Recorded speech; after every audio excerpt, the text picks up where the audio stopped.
Raina's Kingdom's $1,000 Fearless No Ban Tournament here in September, and I am 100% excited to get underway. As you can tell, my name is Orbital. With me, though, is Wrist, and we will be the two casters for the upcoming series as well as the Grand Finals. Wrist, how you doing, my man? Good. Back from Florida One Piece, ready to get this going. It's great to be here. Thanks for having me, Orbital, and thank you again, Raina, for having me as well. I'm super stoked to go ahead and see what the epic conclusion to day 2 is going to unfold here. I know it's going to be a treat and a half. We can go ahead and take a look because I didn't send this to my producer because I'm an idiot.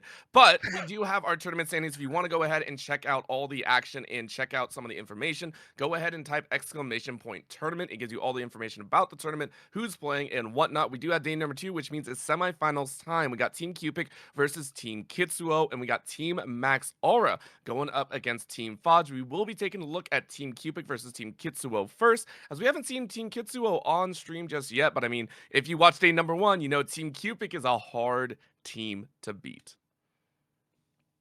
Oh yeah, 100%.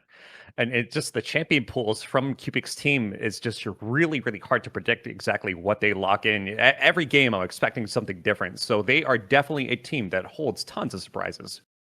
I'm excited to see. We're going to go ahead and head straight into draft here. Now, keep in mind, there are no bans, but it is fearless, which does mean once a champion is picked, it is picked away for the rest of the series. However, the nice part is some of these players do have pocket picks. It's like a little joker card. When you get into poker, if you can line up a straight flush, you just need that last piece, it is available. Lee Sin out the gate, though, for Team Kitzuo, and you know and love for the fact that they are rocking that game number 1.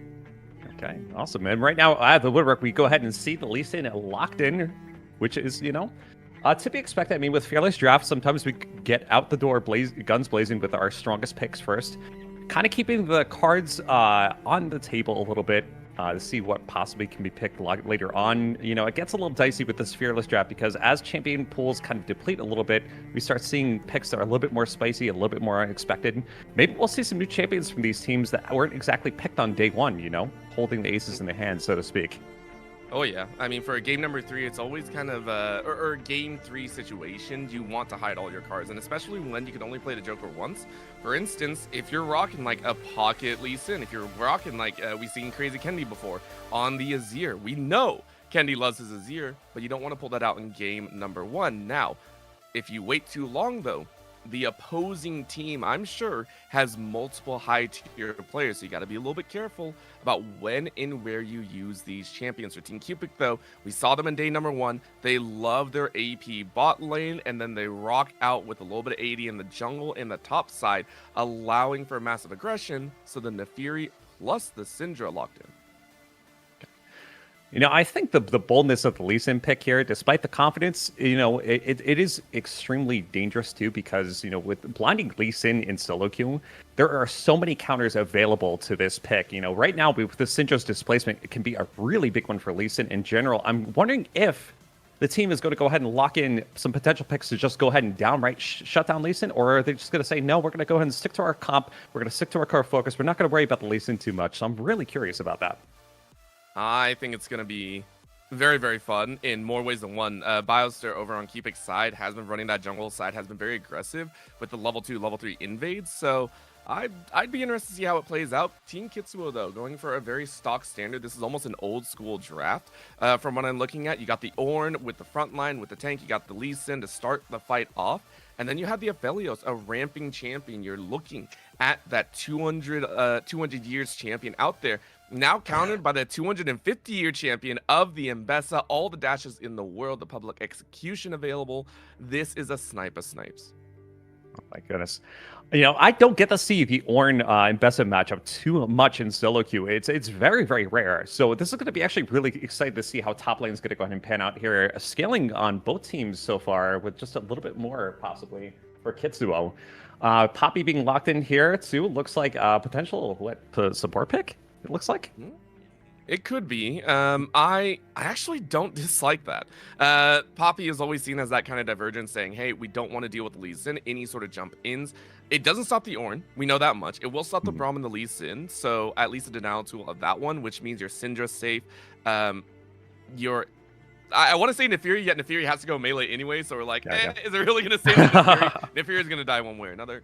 but it does make sense. So I love the fact that you pointed it out. It is most likely going to be a Poppy Syndra lane matchup, unless we're getting Spice of Life and we're seeing that Syndra go into the mid lane and they're saving R5 for that bot lane position. With the Ziggs now, it is still very long range for Team Kitzuo. The range is definitely abundant on Kitzuo, and their engage potential is very strong too. But like the disengage from Cupic's team, does give them the opportunity to possibly say, hey, let's let them engage first. Let's go ahead and kite back, set up a good front to back here, and just see how these fights pan out. All right, we've got the Aurora locked in as a final centerpiece here for Team Cupic. This is really interesting because their crowd control and isolation is really, really abundant. So I am seeing in my head here how these two teams can play to their own objective win condition. It's going to be interesting to see how well they pilot it. So. Yeah, I mean, we saw Cupic specifically. They love, as you said, isolation. They love taking 1v1s, 2v1s instead of a full team fight. And it would once again be picking apart Team Kitzuo. So I believe we're set for the game. Game number 1 on the horizon. And for me, I could not be more thrilled. Again, this is just one of the semifinals here on the day. The other semifinals will be running as well, and a big part about that is there are POVs of these games. Listen, I know you love our voices. I know Riss is extremely handsome. I know I'm annoying, but the big part is if you want to see the players themselves, there is, if you are in the Discord, a link to every POV that is currently being streamed right now across both semifinals. Go ahead, check them out, show love to the players that are putting in their time and effort here as they play for a little bit of money, but mostly for bragging rights here in the third Raina's Kingdom tournament. We're diving on in as we see that mid lane Reppy running that Ziggs. And then on the flip side, we got Sachaya on the Aurora, like you mentioned, Cupic on that Syndra. Everyone getting a piece of the pie. And it looks like Vision's pretty spread right now. No committed in vain from either team so far. I'm curious to see how junglers will, from both sides, choose the path here, because we do see that these lanes are actually quite difficult to gank. I mean, we have a lot of interactivity, a lot of defensive attributes on bot lane. There is going to be probably a lot of scrapping happening at the top lane, so I'm curious to see if any junglers will be pathing top, possibly getting that early first blood to go ahead and work on the feats of warfare. It is actually interesting though, because like mid lane is 2 champions with both similar ranges, so it is actually going to be interesting to see how that pans out. You go ahead and test the limits. I feel like there's some moments where you're just kind of like, all right, we're gonna push and see how far we can get, even if it goes against our expectations a lot of times. So Riz, I gotta ask you though, I was here yesterday, I gotta talk a lot, I gotta have a lot of fun, but tell us a little bit about your history here, because you've been around the league scene for ages, obviously, and I know I've seen you on some other desks, some other tournaments as well. Kind of talk to us, let us know about yourself here. Yeah, sure. So I'm a content creator with many hats. Many people know me for being a Garen one-trick, so like I've been a Garen connoisseur through and through. But I've done many things before, and now I'm dipping to so many new things as well. Like I've started my own podcast. I've helped out with casting other tournaments in the past. I edit for YouTube. Like I've worn many hats. Maybe not the type of hats that you guys have worn, of course. But you guys have seen me across the scene here and there. So yeah, this is something that's really exciting for me because even though I only play one champion, it's really great to go ahead and flesh out my knowledge for other champions. And there's no better way to do that than seeing some dynamic action on Summoner's Rift with these types of games being casted. It's really exciting to see. And all today for a prize pool of $1,000. It's exciting stuff. Yeah, breakdown of that prize pool, $500 for first place. I believe $300 for second place, $150, I'm guessing, for third. I have to double check all those numbers because I'm pretty sure I said all of those wrong. So let me roll on up. Yeah, $500 for first place. Second place has $300, third place has $150, and then fourth place has $50. And again, it's free to enter. So a lot of these players are playing just for the love of the game and everything of that sort. So looking forward though, Reppy and Sachaya already dancing in the middle. And again, this is a Ziggs versus an Aurora. You know it gets spicy with the poke. Oh my goodness! And yet with the resources being burnt right away, it does pose the question, when is the jungler from either team going to be showing up? Because I do see first blood on the horizon. It's just a matter of when. We get a little bit of scrapping down here at bot lane as well, trying to go ahead and get that wave to crash here. Nice little stun though. Shep making sure it doesn't go any further than that. And with the ping out from the Scry's Bloom, there's that jungler that you were talking about, Biostir, knocking that one in. And immediately we see Shep and I believe it's Lemon saying we don't want to fight this one. You know, what's interesting, it's always exciting to see a top lane matchup where both champions are taking grasp on the dying because you know that scrapping is bound to happen. They want their stacks. They want to go ahead and create that abundance of HP so that way they have that durability in team fights. So I'm curious to see who's going to go down first in top lane because, again, as I said before, it's a very rare matchup to see Mbessa versus Ornn. There's a lot of interactivity on both sides, and it really comes down to the individual pilots and the skill ceiling that both champions have to really see which one gets on top of the other. I think it is still just that battle for space as well. This is actually, I would say, the softest we see in Team Cupic. Normally, they're very, very aggressive. They're willing to fight it out as soon as possible. But against the Lee Sin as well, I do appreciate that, hey, we got to take a little bit slow. We got to make sure to kind of angle our way in. So they're waiting for the Nefiri, I think, to hit a higher level, maybe hit that level 5, level 6, and actively fight against the Lee Sin. But I do agree. These are two champions that want to actively fight in the lanes. Like, normally we see a Lee Sin jumping on in at level 3, level 4. So the fact that they're making kind of these chess piece moves around the map will be a sight to see. Of course, we're looking at about the 5-minute mark. Dragon will be spawning here in just about 5 seconds for coverage available to Team Kitzuo, but for Team Cupic, they have the Scuttles. So we'll see if it's kind of converged on here. You know, I think, Orbital, that Lucky's role in this game and how he chooses to stay in lane versus roam is going to be pretty paramount because, you know, he is literally the safeguard versus Lee Sin. And we have seen a lot of roaming happening from Team Cupic in the past. Will they choose to elect to make the same choice here? Well, they might be electing to lose one life. That's going to be a flash out and away. And now we're going to see Biosir getting pinched against the wall. All of a sudden, you don't want to be here. Goes invulnerable for a moment. To jump forward into a follow-up as you get onto the blast cone. You follow behind Biosir, and Biosir has no out. First blood over to Kitzuo as they kick things off. The pixel perfect blast cone just lined the stars to go ahead and take that first blood.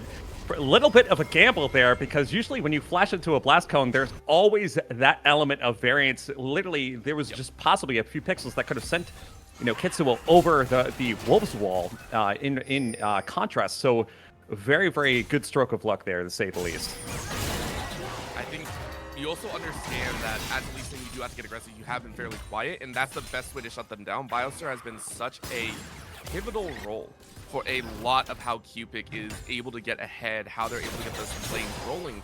And this time you shut down the Nefiri. Of all things, you shut down the Nefiri who needs to snowball so early on. You deny that frontal attack, which all of a sudden now means you can start to invade. You can get lane advantage if it's a 3v3 or anything like that. I love the fact that they took it. And the entire team was behind it, by the way. Shep got into it. Lemon was there to help out. Like, everyone was ready to fight, and I love it. And Dragon untouched, by the way. The whole fact is they rotated for Dragon. No one got Dragon. It's still up. Comms are looking fresh. Comms are looking hot. These two teams are looking to get paid today. So that early coordination is really, really promising to see because we're looking to chop up to have an exciting series for the semifinals here for Raina's Kingdom's Grand Tournament here in September. I think it's just interesting, though, just seeing all these early plays. I'm curious to see how the next few minutes pan out here. As I said before, you know, Lucky has some roam timers here to potentially help other lanes, but it looks like that Lucky's actually just going to stay with Cupic, safeguard Cupic as much as possible so that way we get maximum aggression, maximum stacks, and procs from first strike to make sure that Cupic gets online. Give him a little bit more time, of course. On the bot side, though, you can see Cupic saying, I'm already moving. I'm already getting that lead. 20 CS up over their late opponent. Lemon has had a pretty rough time. And you see Syndra. Syndras generally are overwhelming in the laning aspect. We've seen them get dumpstered on as well, depending on the range advantage. We've seen Luxes, I think, specifically run them out. So far, it's done very, very well. However, Between Worlds is going to hop on in. Sachai says, hey, listen, we fought before. Now we get a fully fight. Reppy getting zoned in on with no real flash available. It's just a timer. You are going to lose your life. Great first gank by Cupic's side. Gosh, that was literally a 10-second summoner spell difference. If they chose to coordinate that gank just a little bit later on, he could have maybe escaped to save his life there. Gosh, those incremental differences make such a big impact here. And it looks like the prize of this successful gank is going to be Void Grub's uncontested. That's a big pushing power as well for Team Cupic, who actively do want to try and get their lanes ahead, try and get these towers down as soon as possible. You want that fight. You know mid to late game, you're most likely not going to have the team fight aspect, so you need that split push action that White Snow is going to be able to hang on to, which, speaking of this top lane, we actually get a lane swap. Topo now down towards the bot side. We get the ADC and support of Team Kitzuo up to the top side because they were rotating for those grubs, and now we get this timer of mismatch, and White Snow recognizes that, hey, I'm not really going to enjoy them. It's interesting to see all the people hovering here. Oh, okay, we got him engaged from the Ambessa. All right, take it away, Orbital. Not only that, it's a public execution activation. It's not going to be a kill, though, as Chaya getting ganked to the mid lane as well. So we're getting eyes all over the place. Kids will actually go back in, but took a little bit too much damage. And because of that, you have to run away. They can't run fast enough. Good flash out and available. Lucky Fam gonna chase underneath the tower, though. And is not satcheled back, so you're able to stay alive. However, Kitzuo ate so much damage there. And White Snow still dancing on the top side in the 1v2. Are you going to meet Lemon? Lemon says, okay, I don't want to deal with you just yet. But with the public execution down, you can look for this, forcing the flash away. Thanks to the Glacial Fissure. Very nicely done. Exchanges on all ends and across all lanes. I think there is definitely a braid of confidence in how Team Cupic chose to draft for this game one here, because we are seeing White Snow off one of his two tricks. You know, the Ambessa, as far as I'm aware, is a champion that he doesn't practice as much as his Rek'Sai Rengar. So to see him coming out guns blazing game one here with the Ambessa into the Ornn, I think is rather interesting. But the champion has the utility, right? Has a very, very safe laning phase, can scrap, can fight, can create a lot of contestable gameplay in top lane. So I actually am interested to see if this is going to pay off well for Team Cupic, especially with how they drafted for game one. I think overall it's a safe play. You expect the bottom lane to do very well. You're kind of banking on Cupic and Lucky Fam, I think, to hold down the fort, and then you get the Ambessa. That follow-up, and then later you can play your cards a little bit better. So instead of going for the straight flush right off the bat, you win a couple hands with the three of a kind, and then you run up with the big Joker at the back end. So it's availabilities, right? On the other side, Team Kitzuo maybe doing the exact same thing. Reppy having a solid hold with that Ziggs, holding it down. Even though you did die, you're scaling very neatly, keeping up in the CS department. So all these chances are available. Kitzuo, though, still dancing in the eyes of the opponent, but Lucky Fam around the side and pinch against the wall. There is no out here. Kitzuo goes down. Now Shep and Lemon running for their lives. Good sadly, barely tags behind, skirts behind the Braum wall, so it will lead to a second. Team Cupic get the feat of warfare. The Poppy lock-in, I have to say, is a little bit of a nightmare right now from Kitzuo, because with this coordination that we're seeing from both teams, anytime we have confirmation as to where Kitzuo is, we see an immediate response from Fam coming in, making sure that Poppy's kit is amply available to make sure that Lee Sin's options are super limited, and it's really showing in the gameplay here. Becoming that tight race for how you can get your leads and how you can stay away from falling further behind. Ornhorn coming out, though, as Papa says, it's my turn to fight. Team Kitzuo looking for a chance and a move. White Snow has a public execution. Dive on in. I don't know what Papa was thinking. Good dash away. A good dragon kick as well as Kitzuo saying, all right, it's a 1v1, but you can't 1v1 in Vesa, who has Grappy and dying. Little snipe underneath the tower. White Snow going to stay alive for the moment, but guess who's around the corner? Kitzuo takes one, but Bowster looking for revenge. Good heals in between, but now we jump to the bot lane. Lemon looking for a little bit of help. Glacial Fissure to stop Cupic, trying to unleash power, but the power is a little bit too weak as Lemon stays alive. It's kill upon kill and thrills all around as Kitzuo and Cupic exchange deaths. There is only a 2k gold differential here, Orbital, and the game is still fresh. We're seeing action from lane to lane. There's a lot of downtime being utilized well as we're waiting for the next set of objectives spawned. Also, with some of their spells being burnt as well. It's going to be interesting to see. Oh, hello. All right. I like this dive here. Yeah, I like definitely. this dive. You had the extension. Bioster was like, this is perfect. It was great. And it seems that as soon as I said earlier, as soon as we get confirmation as to where Kitzuo is, that just opens the door and unlocks the chamber for Lucky to go ahead and start with these roams. No! Oh. Kitzuo lived! Kitzuo got the extra frostbite, and then Reppy helped with the satchel. Poor Sachaya got 100 to 0'd and couldn't take out Kitzuo. I mean, Kitzuo is known for Lee Sin as well, so that was just amplification on top of it. Yeah, despite the counter picks, he is really showing up Team Cupic here. for this early game, and that's where he needs to hit the hardest. You have the Lee Sin, you have the Ziggs. This is the time where you need to make your impact, because this is where half your comp can function. So it's good to see that we're actually seeing Team Kitzuo play to their strengths while they have these advantageous champion picks.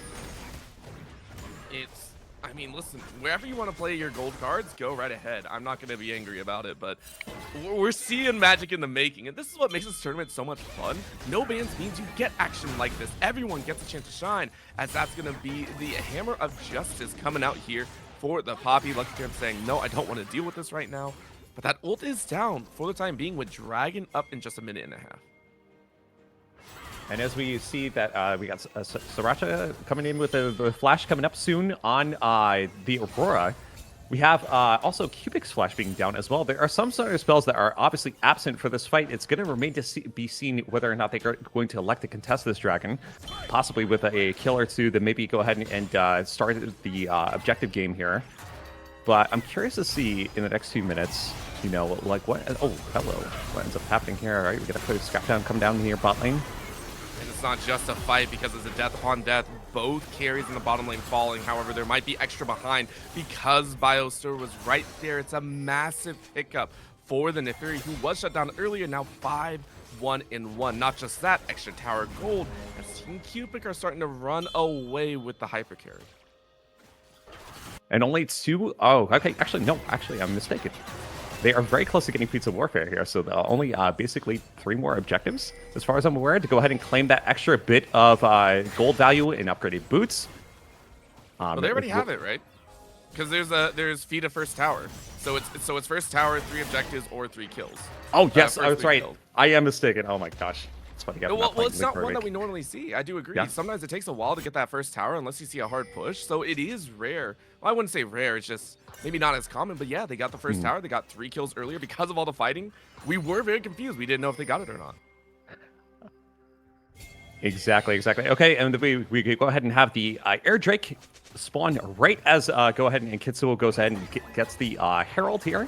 So they can use that strategically to go ahead and create pressure to go ahead and claim this Air Drake. It remains to be seen whether they choose to use it right away or not, because we'll have to see within the next minute here what they choose to do. They can go ahead and station it topside. However, you know, we got Topo with a lot of damage being taken, so it probably would not be too wise to go ahead and send it topside. They could possibly go ahead and launch it middle here. But it looks like it's not even going to matter, as we go ahead and have the Air Drake slayed. And now it's just a waiting game to see what they're going to choose to do next, with the next objective being Otacon. With that Otacon, it's a call down. We've seen Otacons either win or lose games if you don't approach it carefully. It has way more HP than most of the other objectives. Does a fair bit of damage as well. But with that extra Hex Tech Dragon, it means the pacing for a lot of these fights is going to extend as well. A lot of people don't really respect it, but when it comes to team play, the faster you get to an objective, the worse it feels like it's going to be. You don't have to take as much time to set up. Normally it's like a minute or so. But with the Hextech gauge, you can get there 40 seconds, 30 seconds, clear your way through, wipe out the enemy wards. It's so useful. So I'm going to be very, very curious. You mentioned earlier, though, Topo taking a lot of damage, having to back away from this tower because White Snow as well as Lucky Fam are in that vicinity. They're actually going to go Reppy up there with the TP, while Team Cupic plays 3 in the mid lane. And I think that alleviating all this pressure that Topo is getting is going to be really, really important, because he is the singular engage for this team. Wow. Yeah, I mean, this is... It's an exchange for sure. You were talking about engagements, and that was one of a sort. However, another flash forward is that's the Lee Syndrome making it happen, but you dove a little bit too far and now got the rest of your team killed. Oh, that hurts. Biostar wants a little bit more. Shep is quite low, but in comes Ornhorn. Another chase of the knockup, but there's nothing else there. So maybe a little bit of Lee Syndrome catching Kitzuo off guard and not having as much damage as you thought, as it's a 1 for 2. Definitely quite the investment there, because it is noteworthy that they still had the tier 1. Was it really the right choice to go ahead and engage at that moment, especially when the tower is still so healthy? They have so many objectives up. It does leave the question, could they have possibly waited for something else to align to facilitate a better fight? I would sit there and say yes as well. I mean, you got to respect the fact that Biostar is sitting on a 2-item power spike. Doesn't even have boots upgraded, doesn't need it when you have that auto-target leap on in. Went with the Spear Sojin plus the Eclipse, now has the boots behind. You have to respect anytime you see Biostar around the map, that damage can take a 1v2 all day long. So maybe keep an eye on that one. Of course, on the top side, we're seeing Reppy try and throw down, but Lemon doing their best to walk away, but you can't deal with the hashtag skill play. That is going to be Cupic picking up their first kill of the game. It's a 2-item Cupic, man. I mean, you know, it just gave him a little bit of time. It doesn't matter if he's got kills. He's been spending the last 15 minutes bot lane crocking for a strike left and right. He says, who cares about kills? I have a gold-earning, money-making machine as my keystone. Not just that, you also went with a very quick 2-item power spike, right? It is the Cosmic Drive plus the Blackfire Torch. It's not amazing, but it does work. Biostir, though, jumping on in, does have flash to get away, but multiple leaps is going to be enough. Doggo tanks the Q, so Kitzuo can't follow up behind, meaning Biostir has plenty of time to get over this wall. No knockup lands, and it is the smoothest, easiest transition out of the jungle you've ever seen. I'll do it to him. Yeah, okay, all right. The vision's definitely abundant. They do not want them to recall. Nope. You want to go ahead and sit there and just say, okay, you know, the more time that we can stall them out, the better. The longer we get to play with no items on the other side, the better. Because of that denial, Topo ain't going to be holding down anytime soon in the mid lane. It's a quick tower take. It's now 3 towers to 1. 6 to 9 kills. Nice. And Cupic looking at the dragon next. We got a minute left on that one. And again, they're dragon stacking like crazy. Kitzuo on the bottom side, though, looking for Sachire. Grimmy looking for a chance to hop on out. Good ult knock away. Invulnerable and undeniable. You dance right back to the rest of your team. Sachire showing how to play Aurora as you dance around the battlefield. No way, no how. But the rest of the team now, Kitzuo here to help out. And it is damage overloaded. Well done to answer back as it's jungler for jungler. I do want to point out really quickly, though, that a large, massive gold bounty was just secured. That was the largest we have seen so far in this game. If I'm not mistaken, that was a 1K right there. Yeah. Who did it go to? I didn't catch who it went to. Now I'm curious. There was so much unit stacking, I didn't get to see it myself. Well, whoever goes back and buys a random item, that's who got the 1,000, right? Okay, is indeed. Okay, we have confirmed that it was the Braum that picked up the 1K. Not as valuable, but hey, 1K is 1K, and in this type of game, we're looking for any advantage we can get. That's true, that's true. It's a piece and a half, so you're very happy about that one, but what more can you get from that, right? You got the shutdown. Team Kitzuo can fight back. The gold lead, though, is looking about 4K. That's the Herald drifting that, again, there's nothing really to go for, so you're just driving it around. You had to drop it down after those few minutes. And waiting for the rest of the team. Shep, though, stepping out into no man's land a little bit, pushed against the wall, no extra shielding up, now uses it. Glacial Fissure in, Lucky Fam gonna be the one to target, but that leaves Lemon completely alone. Lemon having to flash over the wall, and that allows Kitzuo to finish off the kill. Now it's going to be Biostir in the mix. It's a 3v2 position. Sachai trying to help out with a little bit of extra match damage, and there's a public execution. White Snow bringing Black Death once again. From day 1 to day number 2, rest of the team clotheslines in, and Team Kitzuo are able to get Lemon and Kitzuo out. However, much more dangerous than we thought. White Snow walking in for the mix. Massive healing coming out of the Investa, and I'm not sure you even want to test that one. Sachaya testing their limit break, though, as Topo walking away from the top side. An overall bloody brawl with only a few deaths between. Such a scrappy team fight to unfold here at the 22-minute mark. We're seeing that gold differential go ahead and widen a little bit because we're seeing a 4K differential between. Oh my goodness, is that going to be enough to finish out Topo? Yes, the last auto. Okay. That feels so good.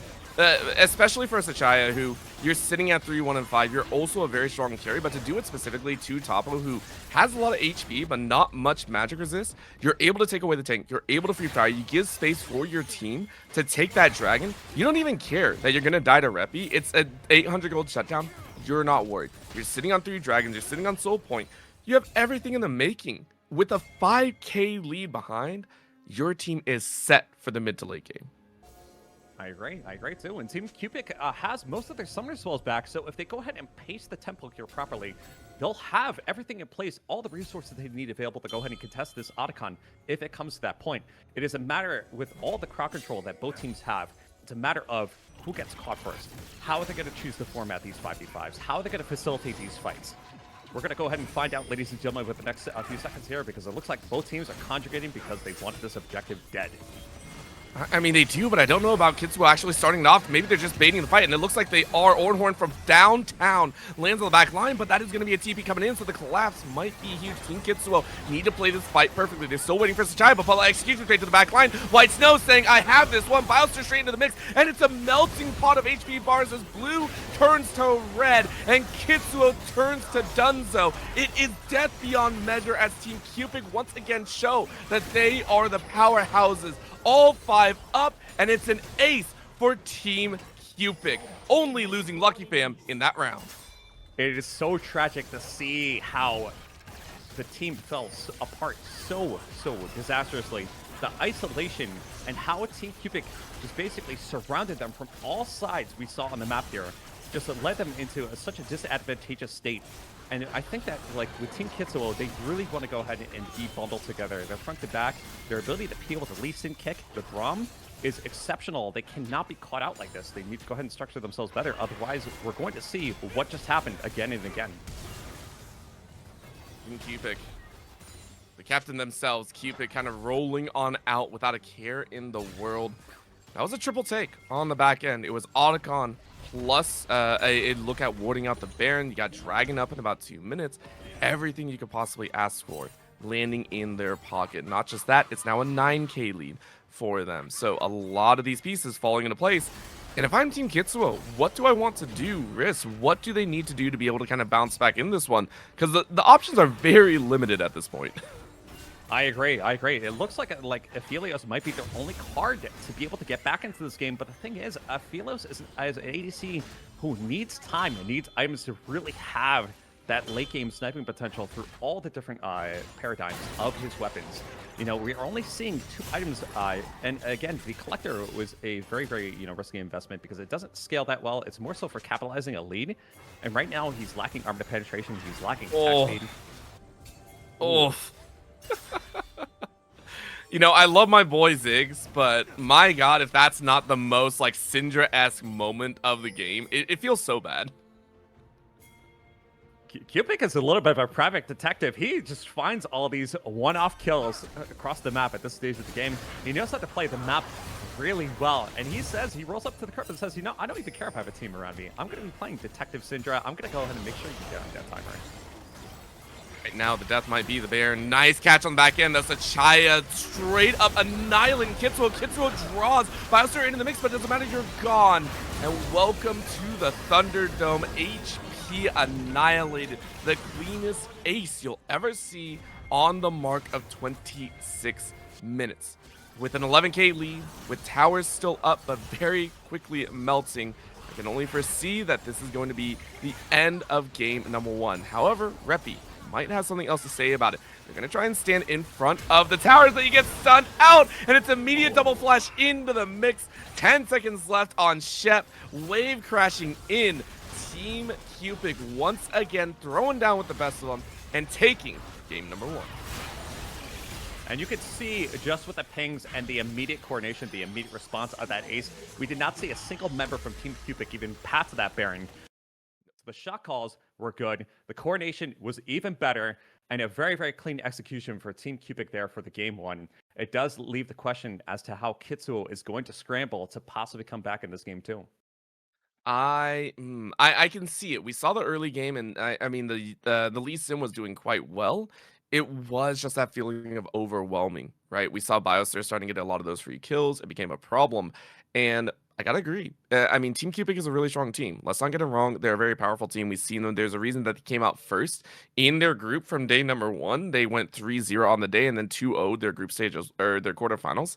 They're a team to be feared, but Team Kitzuo, I'm sure they got something. With that being said, we are going to go to a very quick break. When we come back, we'll have game number 2 on the horizon. In the meantime, though, I do want to give a big shout out once again to Raina. If you didn't see the video beforehand, it is all about Raina. Raina is awesome putting on this tournament. This is her community tournament as well. If you want to join in, please go ahead and join the Discord, which I will link in the future because I'm a terrible producer and I don't know how to set up all my commands. We'll go ahead and get that going for you as well. Please don't go anywhere. We'll be right back. As to how they've been performing in this tournament, to say the least. Yes, and we get it once again. We saw this in day number 1. Sachaya bringing out the Zed. A little bit of a tribute over to those that might not know. Raina here on the day loves her Zed. She is a Zed main. Loves and hates the champion depending on how the game goes, but this is a little bit of a call out. Sachaya or Grimmy also has a very nasty Zed, well known, so it's a nice little pickup. It's a first blind pick as well, so we can expect Team Kitzuo to kind of play around that. Well, I think I know who Raina will be voting for MVP for this tournament. Or you got an impression? I'm getting a little impression here. I think I know what's going to be casting your vote towards. That's 100% fair, which also reminds me, if you are in the Discord, if you're hanging out and everything like that, there is an actual poll going on. You DM Raina, you flood her Discord with a bunch of messages and say, hey, this is what we want to pick. This is who we think is the MVP, and whoever gets voted MVP at the end of the tournament will be earning an extra $100 on the day, including their prize pool on top of it. So that's the really cool fact. Huge shout out to Raina. She is footing the bill for all this. She is awesome. Getting back into it though, huge Wombo combo setup already with a battery of the Galio and that J4 already set, and now Cupic going with a little bit more of a diversified portfolio with the all-around master himself, Thresh. It is actually really surprising to see a Thresh pick from Cupic. I am not familiar with him piloting this champion, but the application makes sense because Thresh Lantern is notorious for being able to save teammates and also provide engage at the same time. I'm thinking specifically about the J4 ultimate. The Thresh Lantern, I know as a Garen player, is one of the saving lifelines for me to go ahead and get the heck out of that ultimate. So it'll be interesting to see how he's going to go ahead and use Thresh's kit to go ahead and potentially counter Team Kitzuo. Yeah, but you were talking about it before, right? And now we get to see that Rek'Sai that White Snow knows and loves up there in the top lane. It is going to be brought out here, and we love it so much. We saw how aggressive it can be back yesterday, and now it's just a treat, a feast for the eyes. But Team Kitzuo is going all or nothing here. This is what I lovingly refer to as the gamble cannonball composition. It is a press R, throw everything in the kitchen sink at the opponent. If it lands, great. If it doesn't, you're screwed.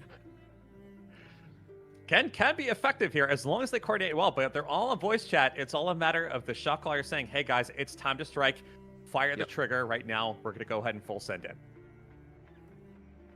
And I can only see it getting even worse and worse. On top of the Galio, we have the Rel, which leads me to believe a hyper carry is going to come out at the very end here. I feel like Team Kitzuo is lacking a little bit in that damage front. This could also be a Galio top lane, by the way. We've seen Galio tops before. We've seen it hold on well. I don't know how well it does into the Rek'Sai specifically, but these are options available. Let's go ahead and quickly count the amount of crowd control that Team Kitzuo has here. We have the Jarvan knockup. We have the Galio knockup. We have the Galio taunt. We have the Annie stun. We have the Rel knockup. We have the Rel stun. I'm counting six. I can count 6 forms of crowd control right out of the woodwork. If I do not see any Mercury treads built on Team Cupic on any of their carries, I'm gonna flip somebody's flag jack. Yeah. Hands down, man. Hands down. Because like we know we've been seeing so many comps here with like abundance of crowd control, and I just don't see these. Don't try and explain away your statement right there. Don't try and explain away your statement. That's all I'm saying. I do agree though. If we don't see a couple of Merc treads coming out, especially for the Rek'Sai and especially for the Zed, I would 100% agree. It's a little dangerous. This is one of those games where you sit there going, 10 Merc treads does not sound bad. It's not great. But on either end, you do have a lot of CC. This is a multi-CC layering with the Hui and the Karthus at the end. And there's that ADC that we were talking about. We've seen Sivers actually do very well in the consistent DPS towards the mid to late. The problem is a very mid to late champion. Team Kitzuo last time should recognize they weren't allowed to get to the late game. Sivir has to hit early and hit fast. But one synergistic type of a comp that this allows Sivir to facilitate fights in is that with all this crowd control and all this locked-in positioning that crowd control provides, it does allow a lot of easy Sivir boomerang throwing. So blending that Q is actually going to be quite valuable. So there is a little bit of synergy here. We're going to see how this all pans out for them. Either way, it's getting into game number 2 here. Cupic on that blue side, Kitzuo on that red, and you know it's going to be spicy. The first time we're seeing Team Kitzuo here on stream. It's been a treat and a half. Now, keep in mind, whoever loses here still gets a piece of the prize pool. We mentioned it before. First, second, third, and fourth all get paid out with varying degrees of payment specifically. Not only that, though, there is a third place prize as well, so you are fighting to get a chance in that third place matchup. Don't ask me why I strung that number of words together. None of it made sense. Either way, you don't want to lose here. You want to move on to the BO5 Grand Finals, which will be right after these matches. And I hope Orbital we get to go ahead and see a game 3 here. You know, not rooting for either team here. I always love seeing a game 3, the Silver Scrapes for the BO3s. It's always exciting to see because that's where the beauty of Fearless Draft unfolds. As you were talking about earlier, it allows that game 3 to go ahead and see possibly pocket picks, surprise picks, picks in tow that they were waiting to potentially for the game 3. It all unfolds from both teams. But we'll see if we actually get to that game 3 here with how game 2 unfolds here in Raina Kingdom's September tournament. We'll go ahead and get started underway with this laning phase. As we mentioned before, it is the Galio versus the Rek'Sai on the top side. I'm always very interested to watch these because it's such a unique matchup. Normally we see a little bit more bruiser heavy or anything like that, but that's not what we're seeing here. Not only in the mid lane, we know what a Zed versus Annie matchup looks like. It's very frustrating on either end. You know, early levels, we see the Annie getting some bullying out, and then later on, once that level 3, level 4 hits, we start to see the Zed, if they can land their Shadow, their Shurikens, they get a lot more damage down. There's so many different ways this early game can go, even before the ultimates do hit. Topo even denying White Snow here. And now they go ahead and dance the Devil's Tango up on the top side because White Snow was willing to dance out, but takes a lot of damage on return. Ooh. Now with a knockup, as it's going to be a chance, flash for flash. One more helmet is there, but Winds of War is not going to be enough. Auto attack is there. One a step away. White Snow knew it was going to come out here and is now healing so well. You know, I think the Rek'Sai passive is something that isn't really too prominent when it comes to showcasing Rek'Sai jungle, but when it's Rek'Sai in lane, it holds so much prevalence in how these fights pan out, because we have seen White Snow use Rek'Sai passive to escape the brink of death several times, which baits out all these early resources. It truly showcases the display of knowledge he has with this champion and how he pushes his limits in these 1v1s. Really does help a lot. The problem being, though, is you're still down about 50%, and we saw how quickly Topo can drain your health as well. A big thing as well is Bioster's not really going to be answering anytime soon. This is a Karthus. This is a champion that, unlike the Nefiri, yes, you want to farm, but you are specifically a level 6 champion. You are specifically this champion that lays down the damage, hits level 6, hits the Requiem and all.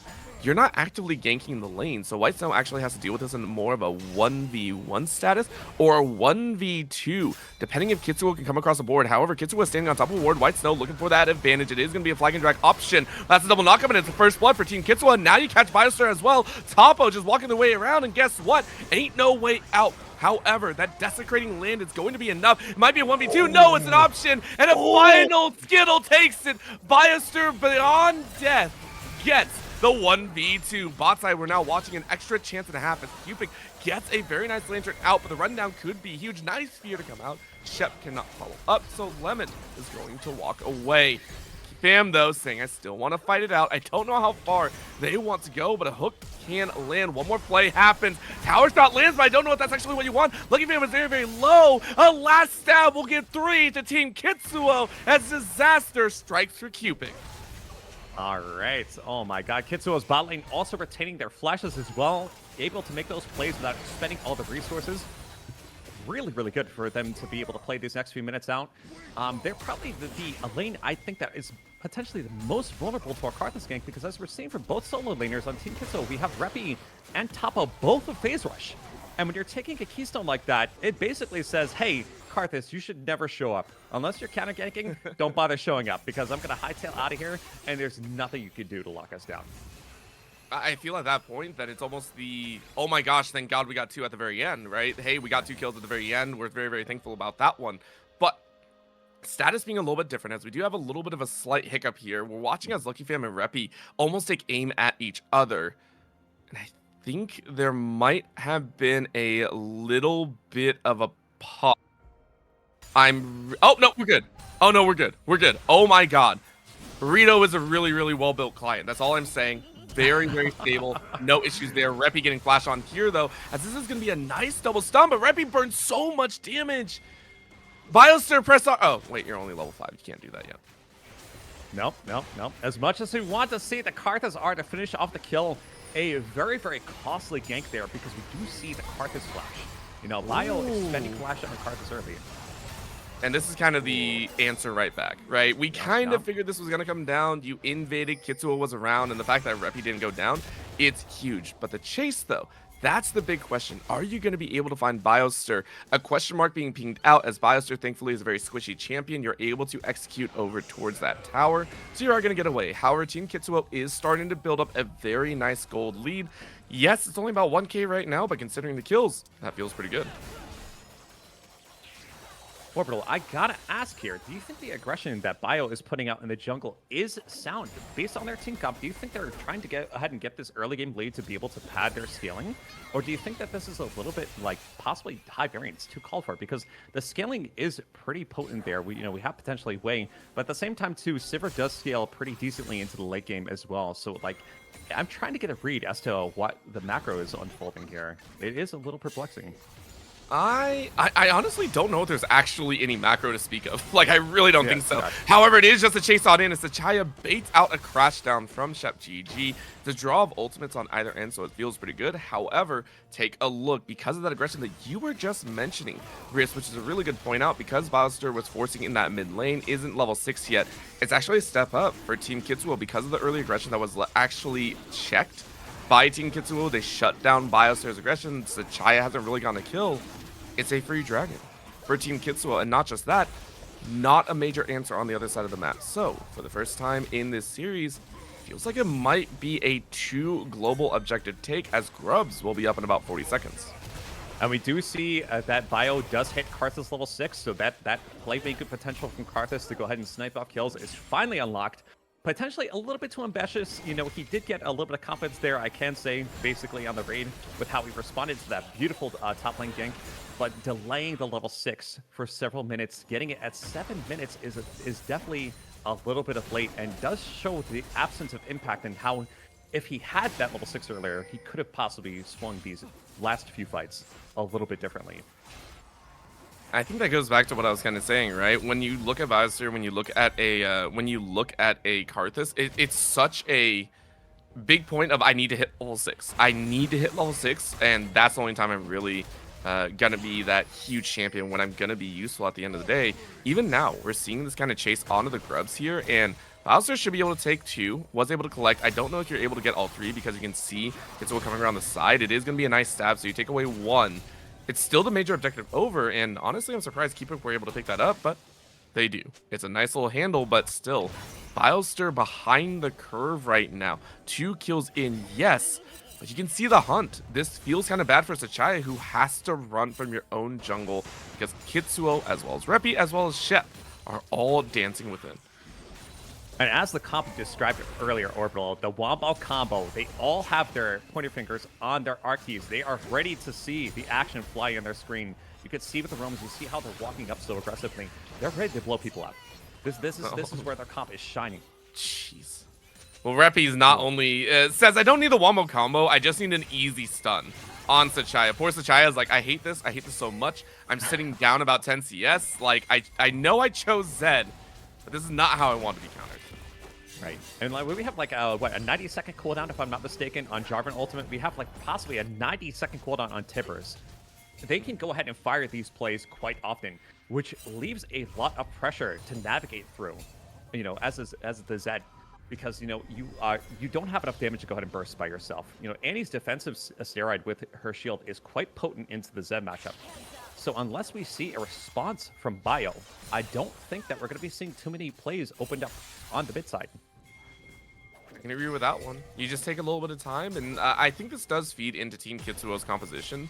You're not worried about forcing anything. You do have a fairly nice mid to late game composition in terms of like Cannonball, but you also have good consistent damage behind. You look over on Team Cupic, They have the Hui, which is a late game monster. They have the Karthus, but it's very reliant on the mana output, right? So if I'm looking, Team Kitzuo have gotten a lead. If they can maintain this sort of slow rolling advantage in foundation building, I don't think they have to go crazy. They just kind of hold their lane and be very happy about this status. And it looks like that telepathically, White Snow was possibly reading what I was reading into this game here, because we see the first pair of Mercury Treads being bought, and I'm so happy to see it in this man's inventory, because I only know White Snow a little bit to the extent, but he goes a little crazy with his build sometimes. He is an adventurous individual, but to see a sound choice, especially versus a team comp like this, is all the gravy to my ears right now, if that even makes sense. But, Well, what we're seeing here is poor Sachai trying to go for a kill, not finding it. Flying drag over the wall, and Team Kitzuo comes in with the save. Sachai, again, burning that death mark, not really finding anything. At that point, even Merc Treads probably wouldn't help you. No. And we see Zed players across the board always trying to rush their first item because they normally have so much mobility that tier 2 boots or even tier 1 boots seems to be much of an afterthought. We see a lot of Zeds take inspiration, so they'll get magical footwear.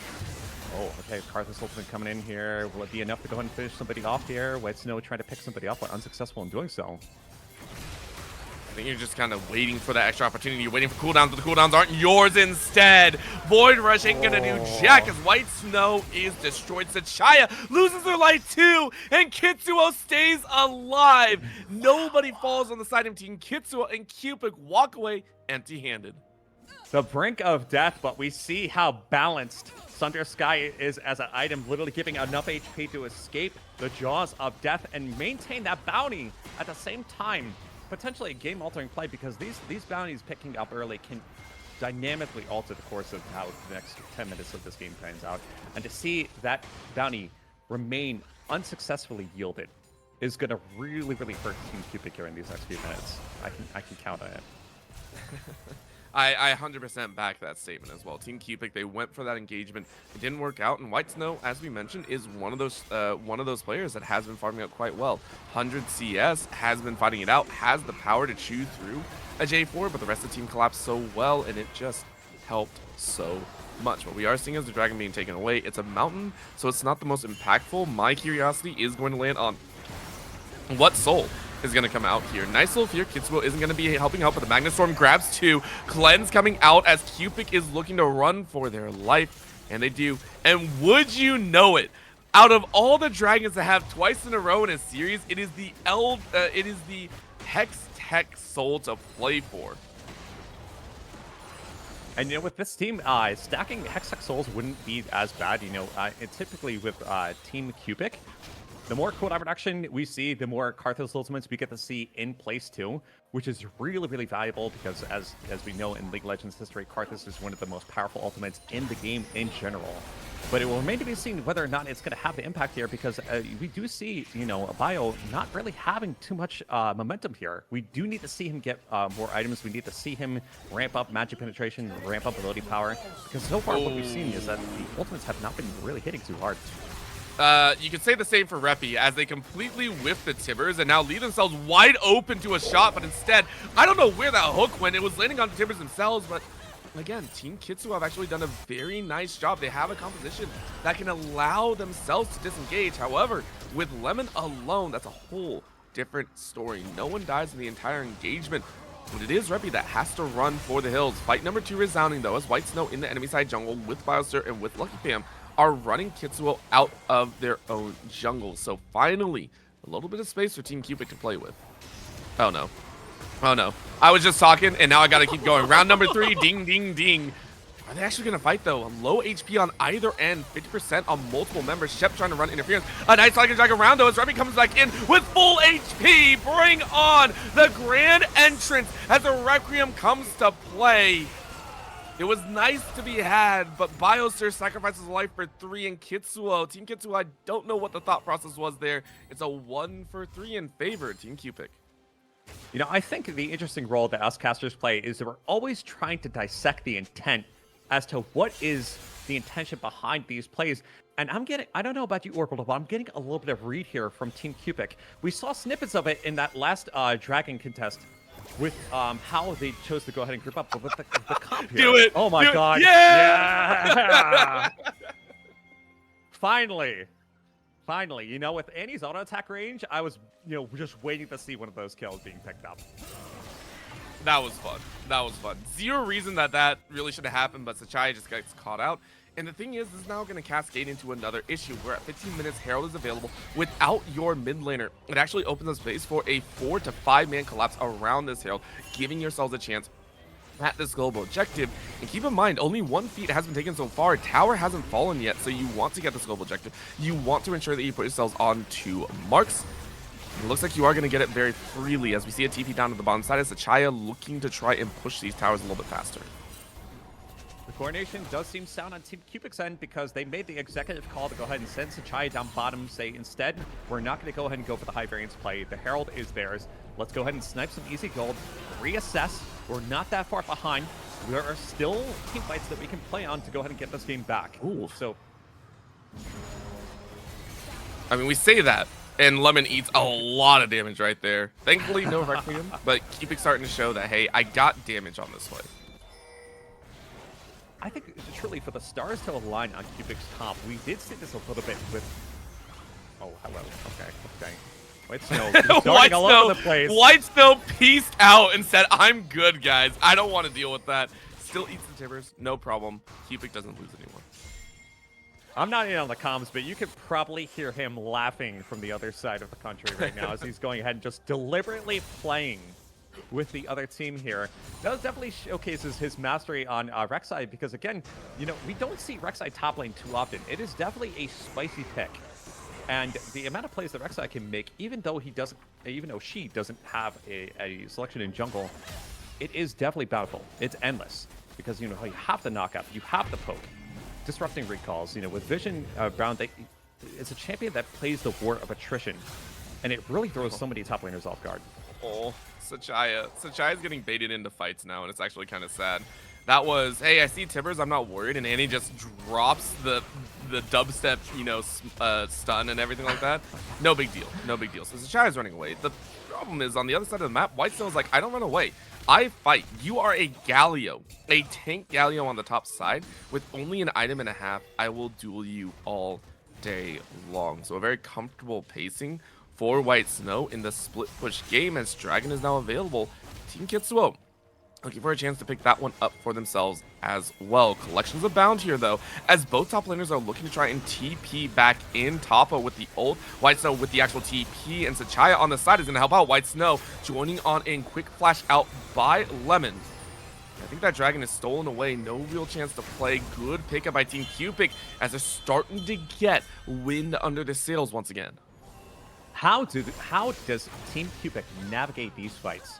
And they do it so well because Kitzuo has so many factors to deal with here when it comes to the river fight specifically, right? We are thinking about the zone control from lane. We're thinking about Karthus passive. We are thinking about Thresh ultimate. Like, the amount of walls that this team has to break through to even get to priority picks is absurd. So it's going to be really interesting to see how they choose to navigate that. I mean, we got the spell shield from Sivir, but will that be enough in terms of being able to play the front to back, let alone advancing through this team comp? I really don't know, but Chef right now saying, I'm not the team, I'm just a one-man army. In comes Galio, though. Huge jump in from Topo, showing off who is the best top there is. Quick grab and multiple on the back end. Lemon getting jumped on here as the Death Mark will take plus the Requiem. And now it's a fight on the back end, but the wipe of death leads to a 3v3. A final snipe on the back end, though, as Cupic says, I am the sniper, and slings a 3v4 at the end of the day. As much as Topo helped out, that's still Team Kitzuo in the ground. Oh my gosh. Cupic and long-range artillery mages. It's just a match made in heaven. And it's something that's very difficult to stop because he knows his range, he knows his positioning. It doesn't care that he plays in mobile champions, it doesn't care that he plays in mobile mages. His positioning in teamfights has been, let alone absurd. Well, maybe besides this exception here. Let's see if we can go ahead and have him escape with a Thresh Lantern. It looks like it is a successful escape here. Doesn't need the burn flash. Gets to go ahead and save the resource here, potentially for the next fight, which has pretty big implications here. Really does. We're sitting at a very a turning point, right? Team Cupic had now taken the gold lead. They started to win a lot more of these fights. Even though they're close, it's a composition that is overloaded in damage. And you talked about the fact we are seeing the Karthus start to have a lot more impact in these fights. The Requiem, the Desecrating Grounds, the Skittles behind. Everything has been working to their advantage right there. Even Sachaya, who was down quite a bit, we were seeing getting bullied out by Repi, has found 3 kills for themselves, sitting on a half, 3-3-3 across the board. It's worked well for them. And they're keeping up this pressure, even though it's felt like they're losing a lot of these ground fights. The gold lead never really slung any different. They actually have a tower lead as well. They can start driving this game a little bit more if they wish, as they now look at the Otacon, and the Otacon is going to be unchecked. I want to talk really quickly, if I have the time, about White Snow's next purchase, because we do see the pickaxe, we see the tunneler. That can mean one or two things. Either he's going to commit to team fights with Xerx's Gauge, or, as we could potentially see here, a full split push assault, because Rek'Sai with Hullbreaker versus Anti-Galio seems like free real estate to me. I don't know how you feel about that, Orville, but it seems like free real estate. I hope he ends up taking the plunge. I could sit there and agree with that one. What I also agree with is Lemon's starting to play with a little bit of fire, but the flash forward is an easy pickup as Repi is saying, look, you're not any White Snow, Sachaya. Sachaya just goes down. And we know that's going to happen more times than not, which is kind of rough to see. However, White Snow getting denied in the middle of a tunnel, flashing away to safety to their second. Are they going to get a third over the wall? Yes, they do. Great escape artist play, which also opens up opportunity in the mid lane as Team Cupic are starting to pull this macro into their own favor. Root into the ground as Lemon is trying to fight, but you're going up against double AP, and there ain't no way to save, so down goes your ADC, and Cupic trying to rush in, but it is going to be collateral damage as Team Kitzuo will say, give us the kills back because you took our ADC. So an answer for answer's sake, Requiem comes down. I don't think anyone is going to fall. It's a 1 for 2 over to Team Kitzuo. And what a costly use of Karthus ultimate there at that time, very, very unfortunate, because we do see a minute until the next dragon comes up. We are going to see both sides, both teams lack vital resources for this next fight, which makes the next potential fight, the Cadesa's Dragon, ever so more interesting. We are lacking flashes, we are lacking ultimates. We are working on budgeted resources for this next fight. Will both teams choose to go ahead and coin flip? Oh, Repi saying, let's go ahead and battle, but you can only do so much. No flash, only Zanya's, and Sachaya gets the TP in from White Snow. Kitzuo and Shep have to run, but in comes the Hextech Gate. We mentioned it before. Hextech innovation brings death beyond. Team Cupic pick up yet another. It's 2 for 0. Unfortunately, there's no Baron to play for.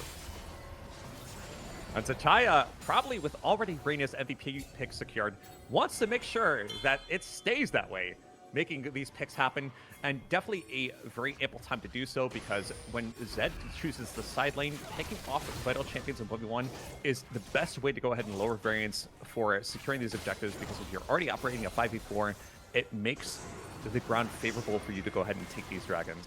And this is where the assassins shine the most. Even if it doesn't happen in lane phase here, Sachaya looking for any type of advantage that he can create for his team. I think it's only going to continue. By the way, we had some very fun scorelines to go on. A 2-3-5, a 5-5-5, a 4-4-4. These are all very just fun to read down the list. It was so close to a 2-3-4 and all that stuff, but I'm loving it. This entire game has been such a sweet back and forth between the two teams, and it's starting to explode in Team Cupic's favor. They're now sitting on Soul Point with a Hextech Drake. We know how well a Hextech Soul can work for a damage-heavy composition, and they're going to look to try and run a little bit further. Lemon for their own 2, 2, and 4, sitting on 2.5 items, looking to try to bank in on some extra gold if they so wish. Kitzuo themselves sitting on 2, 2.5, saying, look, let's just get some fights down. I fully expect Team Kitzuo to start roaming together, getting their 3 to 4 man wombo combo going. And having Vlone here with the Mercury Treads just puts a smile on my face. They're thinking through levelization, they're thinking through how incremental choices such as itemization can really make the difference of taking on these types of team counts. Because it's Deathball versus Deathball. It's Grand Slam versus Grand Slam. I appreciate the fact that you called that, because that's what it was. It was like, hey, we saw you take out the Galio. We're going to take your APC. Cupic is down, but the difference being is Team Kitzuo actually prepped the wave in the mid lane, so instead of just one tower going down and then a potential other on the other side, Team Kitzuo are actively taking two. It's a really, really nice call.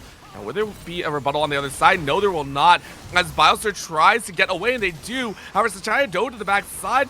Lemon cannot fight any longer. Reppy trying to stay alive on the back end, but you're only a poor Annie. And that's a flash from Sachaya to say thank you very much for the follow-up. Lemon comes on in with an extra boomerang to play. And Kitzuo wants just a little bit more. But at the current end of the day, it is gold back into Team Kitzuo's pocket with the mid lane opened up as well. White Snow getting a chance back. Quick little snap of the damage. It is going to be Shep running interference here, and the grand entrance meets the Void Rush, and White Snow still picks up the extra kill. Another boomerang across the body, as you can see that lethal tempo firing as fast as possible. But the tunnels keep White Snow safe, so the fight is now over for the time being. I have to say, Fam really came to life in that play, not only saving the Karthus, but landing 4 out of 5 hooks. Really showcasing what Thresh can do in these fights, and not only micromanaging targets, but also saving his teammates at the same time. Really made the difference in that fight, because I have to say, like, if the Karthus fell earlier, it definitely could have had big implications for how that fight panned out.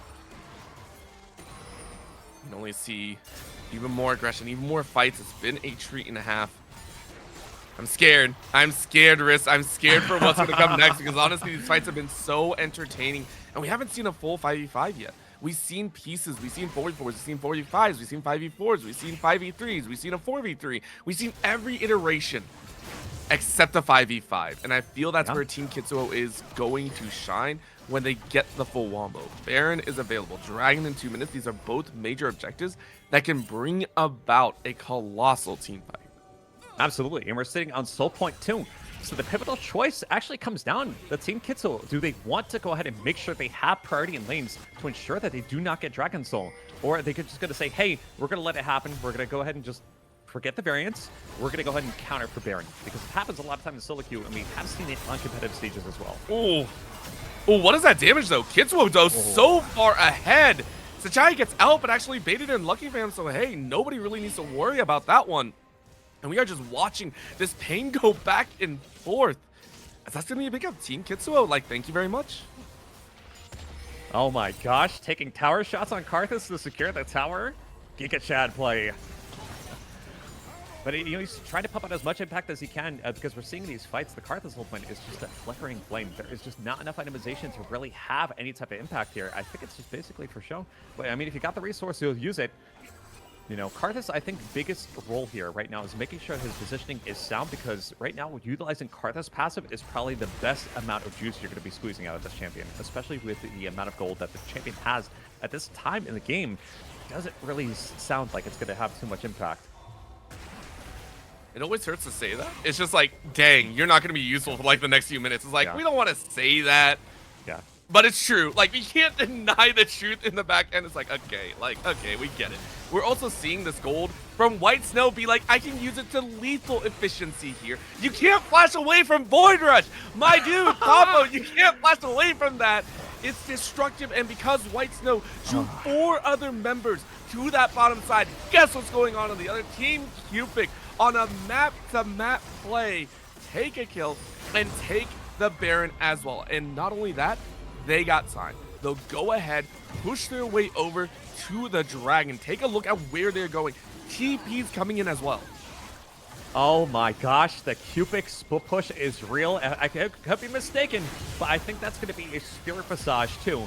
If he taps this build, They could try, but that's still damage output. Team Cupic starting to run over this one. They split the entirety of Team Kitzuo, and there's no way that they can fight away. White Snow quite literally in the middle, saying, give me that blood, give me that glory.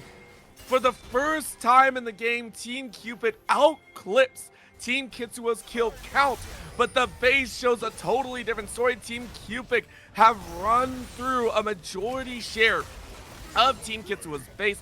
They've taken out a Nexus Tower. They've taken so much more, and at this point, Topo, you ain't holding the base. You're a poor Galio that has no extra teammates. It is going to be GG as Team Cupic, first seed out of Group A, will move on to the Grand Finals. oh my gosh. What a phenomenal point performance there from Team Cupic. And it took me a while to see how their comp could come together and function.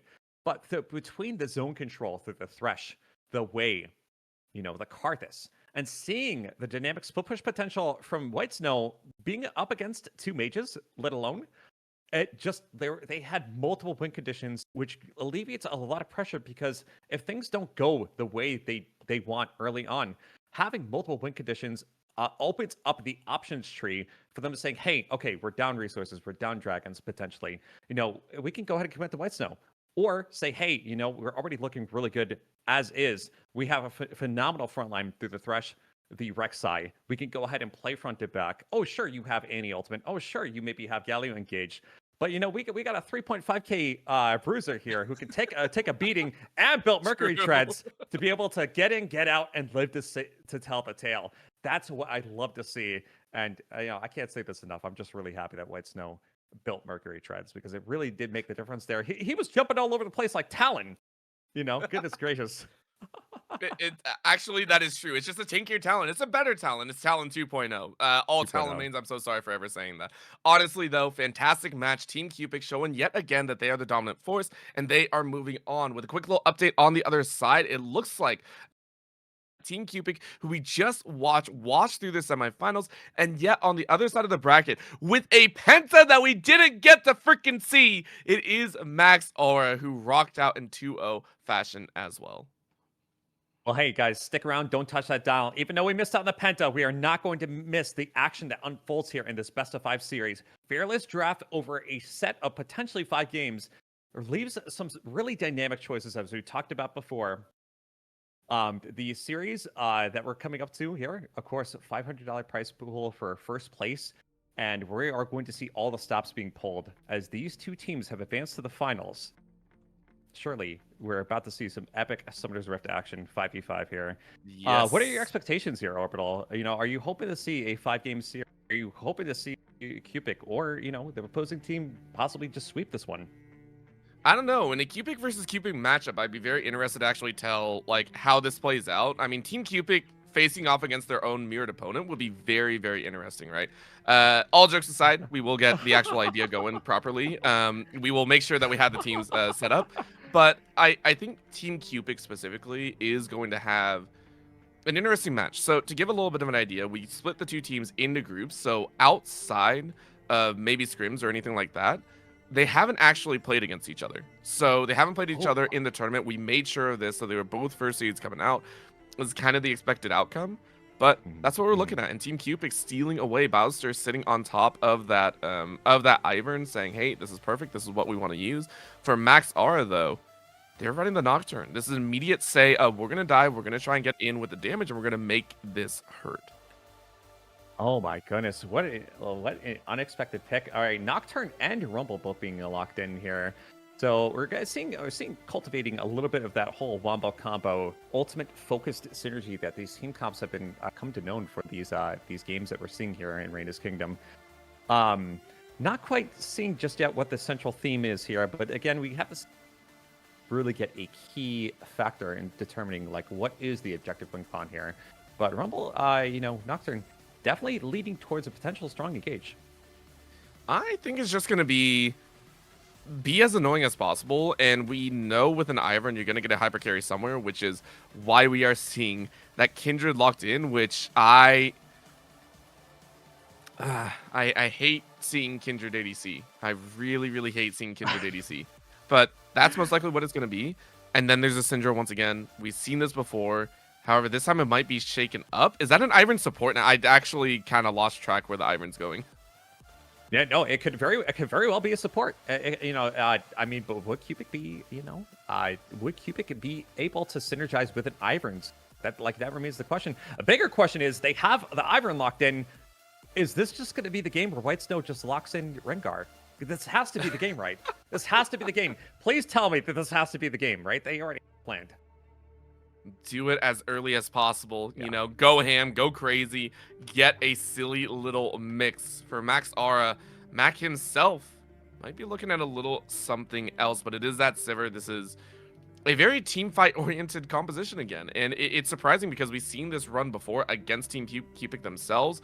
And we don't see it work a whole lot. It's been a difficult time breaking through a lot of what Cupic throws down. They are always so good at guerrilla warfare that picking the Sivir, it's such a we better be calling the shots the entire time. And I think like one key of synergy that may be overlooked here is that the ability to have passive move speed granted to your teammates not only helps these melee champions, but specifically for Rumble, that flame spitter range can come up a bit short in these fights. So to have that added movement speed boost can be a really powerful tool for a fed Rumble or a scaled Rumble. Okay, all right. You called it. Okay, it had to have happened. I would have been so disappointed otherwise. Okay, White Snow knows what he's doing. I like how we say that, like we haven't seen White Snow dominate that top side, like multiple games on end. This is very, very comfortable. Double APC, though, with the Seraphine and the Syndra. If you wish to get a little bit messy with it, you can. What is the last pick here, though, for Max R? Again, we're still trying to really decide exactly where all these champions are going, understanding that most likely an Ivern and Syndra bot side with a Seraphine, maybe mid. If you wish to get a little bit mixy, it's a lot of flexibility here for Cupic's side. For Max Aura, though, you're very close range. A lot of this is very frontal style, and you're actually going to lean into that even more. An Echo to be leaned into means this is a great dive threat. You're willing to move in, but I don't know about diving a Kindred and an Ivern and a Rengar and a Seraphine even. Exactly. Even though diving is the name of the game, that Kindred ultimate, if it's timed, and they don't lock down the Kindred right away, that can be disaster for all that front-loaded burst that this team wants to go ahead and pump out. So it remains to be seen how they coordinate this, but a 5v5 may not be the advantageous play here for Team Max Aura. All right, well, we'll see what happens. We're going into game number 1 of this BO5. If you got all the love in the world for the teams, please go ahead and shout them out because they are playing for our viewing pleasure. This is once again the grand finals here for the 3rd installment of the Raina's Kingdoms tournament. We got part of the returning champions of tournament number 2, Arya, leading a new band of misfits along the way. And it's going to be a chance and a half once again for Max R. We got Arya in the top lane, Jamek and Banana in that jungle, Mighty Kraus in that mid lane. We got Shun on that ADC, and then Angel Boy at support. Jamek and Banana, known through all regions as an Ivern extraordinaire, having the Ivern taken from him so early in game 1 is just crushing to see. But one thing that he flourishes with, and knowing him personally, that is when his champion's banned in solo queue, he does not dodge. He is fearless. He plays the games out. He brings a champion pool that you would not expect. So I'm very curious to see how he's going to perform here on the Nocturne, because this is something I'm unfamiliar in seeing. But I definitely believe that he will definitely be able to show up, potentially, Team Cupic here. Don't count him out just yet. That's all I got to say. Definitely don't. I mean, they made it here to the grand finals as well, and I wanna give some love over to Angel Boy, who is Mac, literally what the name is. The team is named after. So rocking that Nautilus, being the front line for the team, it is gonna be a treat and a half. Both these compositions are fairly aggressive, but for the first time, Sachaya actually rocking out the Syndra in the mid lane. Now, I don't think it's truly the first time, but it is weird considering Cupic have run it multiple times here on the bottom side, that they have opted for it. Instead, they wanted the Seraphine. They saw a lot of that aggression. So it's a little bit of a different laning phase this time around. And with Cupic's champion, I'm going to call it champion planet, because I feel like just calling it champion ocean is just not appropriate. It really speaks volumes in saying, hey, you could take any pick. Any of his teammates could take any of his picks, but his ability to function and flex with diverse picks, control mages, siege mages, it really speaks volumes on his versatility and, his cabinet, his artillery as a champion, as a champion master, I'm going to say. His picks are just bountiful. It's just really hard to put this man in a position where he says, hey, I don't know if I have a champion for this game state, because it feels like he always has one for any situation. I mean, that's what you like to see, though. Whenever you have a player that can flex around so much, you're like, this is great, we can do whatever we want, especially in a tournament like this, where you do have to have flexibility in terms of, power picks are going to come out. I think in that step further, you can have an answer for everything. However, we're seeing the leaps and bounds here that White Snow is going to apply. Pushes the lane in. Arya is going to farm underneath the tower, missing a melee minion there. Not the worst thing in the world. Namely, though, we're seeing an early invade coming out from Kraus. Kraus was moving into enemy side jungle. Collapse came in, so no major wards were laid down. It does mean Jamakin gets free reign over theirs. No worries about any invade on that side. Still, though, very, very interesting. Nice scout of the week. Sachai gets rooted into the double stun here, as that join on in was huge, and a follow-up dash as Kraus snaps up first blood. Oh my goodness, the early roams setting the precedence for this game. We're going to see a lot of action unfold. This game is going to ramp up very, very quickly. The finals are here. The stakes are high. And just a reminder, guys, for anybody who does join Raina's Discord community, we are still looking for the champion MVP, the player that stood out to you the most during this series. Make sure to join her community and showcase voice who you thought stood out among all the others. Right, no, White Snow was like, yo, that might be me, but it's definitely not in the HP department. Had to run away. Almost saw a flash coming onto Jamakin. Bot side, though, we're seeing an engagement come out here as Bioster was in the vicinity. However, not enough damage to fully tower dive just yet. You could see some pings going down. Bioster saying maybe we could look at this tower die, but Jamakin getting a chance as well. This is a dance underneath the tower. White Snow has no help, by the way. There is no TP extra. Cupic could join up, but you're pushing on the spot side, so it's a punch for punch. Who gets the better of this engagement? Wave is going to be cleared out so quickly. So that actually means Max Aura is still looking for this dive. It's a nice little snap on the back. And Arya waiting with the over damage. Jamakin, though, barely survives with 1 HP. You were chugging your pots like a madman. And it's going to be 2 unanswered kills for Max Aura. You saw that man scrambling for that last Rengar passive stack to have the empowered Bola, which is probably the best defensive countermeasure for a dive in that type of situation. But he came up too short. Just off one auto attack. It's tragic to see, but unfortunately, White Snow does fall, accelerating the lead for top lane and Team Max Aura. You gotta love it. I mean, this is exactly what we want to see from a lot of the other teams, though. I've mentioned that they have a very good dive comp from Max Aura, but it's not just that. You want to actively challenge Team Cupic to the early game aggression. We mentioned before, back in their semifinals, where you were mentioning Team Cupic, their game plan seems a little bit all over the place, but once you start seeing that mid to late game, you see it really come together in almost an A-team style classic. But this time, you're not even getting off the ground. With your foundation, Max Aura are actively challenging at the foundations of your laning phase, of your jungle invades and everything of the sort. I highly appreciate that from them.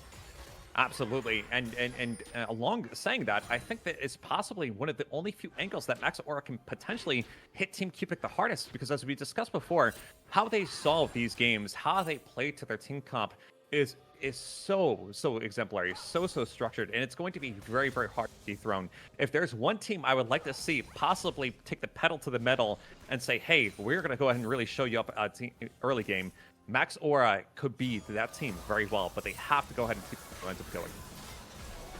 Of course, and that might come towards this bottom side. Lucky Fam getting eaten up here. You love the fact that Mac is willing to throw out that hook every single time. Shun saying, hey, look, I'm on the Sivir. It might not be the most explosive. That's why we went for the Cole very early. 30 CS done. Waiting for the other 69 or 70 there. And now you get to rotate over for the Dragon. It is a mountain. It is a Cloud Dragon to play for at the start here. Not the worst in the world. However, for Bioster, it's a chance to get a little extra kill. Marking the Dragon. Now forcing a... Mac to run away. That's a flash underneath the towers. That's a root. And yes, that's a kill. I don't know if he got a stack, though. And it does not matter, as it's an answer for 1-1. And Max are immediately turned to Dragon. Yeah, I could be mistaken through Spectator, but there usually is a little bit of visual flare when that Kindred stack is secured. So I do think that the stack is a little absent there, which is just tragic, because they probably would have been just short a few seconds otherwise. So yeah, it loses a little bit of value there. It's not terrible, though. Yeah. I will say getting a kill, it's just the manner of how everything fell apart afterwards. Bioster, once again, willing to be aggressive, but falling into the hands of Jamakin, who we mentioned before, Jamakin is more than willing to fight in every instance, and especially on a Nocturne. I always say when you have these types of fights, when you have these types of battles where you want to get up in their face, it's huge. That's going to be a pinch, though, as White Snow is burning away, and that's the last tick of Ignite. What are we seeing here? Max Aura chasing in so many different directions. Great chrono break to stay alive, but Sachai has to run away, and guess what? There is a flash. Oh my goodness, and if there's any way to go ahead and pin down White Snow, it definitely is in the early game. You would want to go ahead and go for that upset. Oh my god, Sachaya going ahead and falling to the Echo Dive. Oh, goodness. Okay, picking up by Kindred here. All right. Only It's a just a test. 2 gold differential here. So, again, not still pretty close. We do see a bounty sprouting up from Aura, which does give the potential play of the Junkrat committing to go ahead and shut down a Rumble to maybe put White Snow back in the game. But if that does not happen, this man is going to be gasping for air.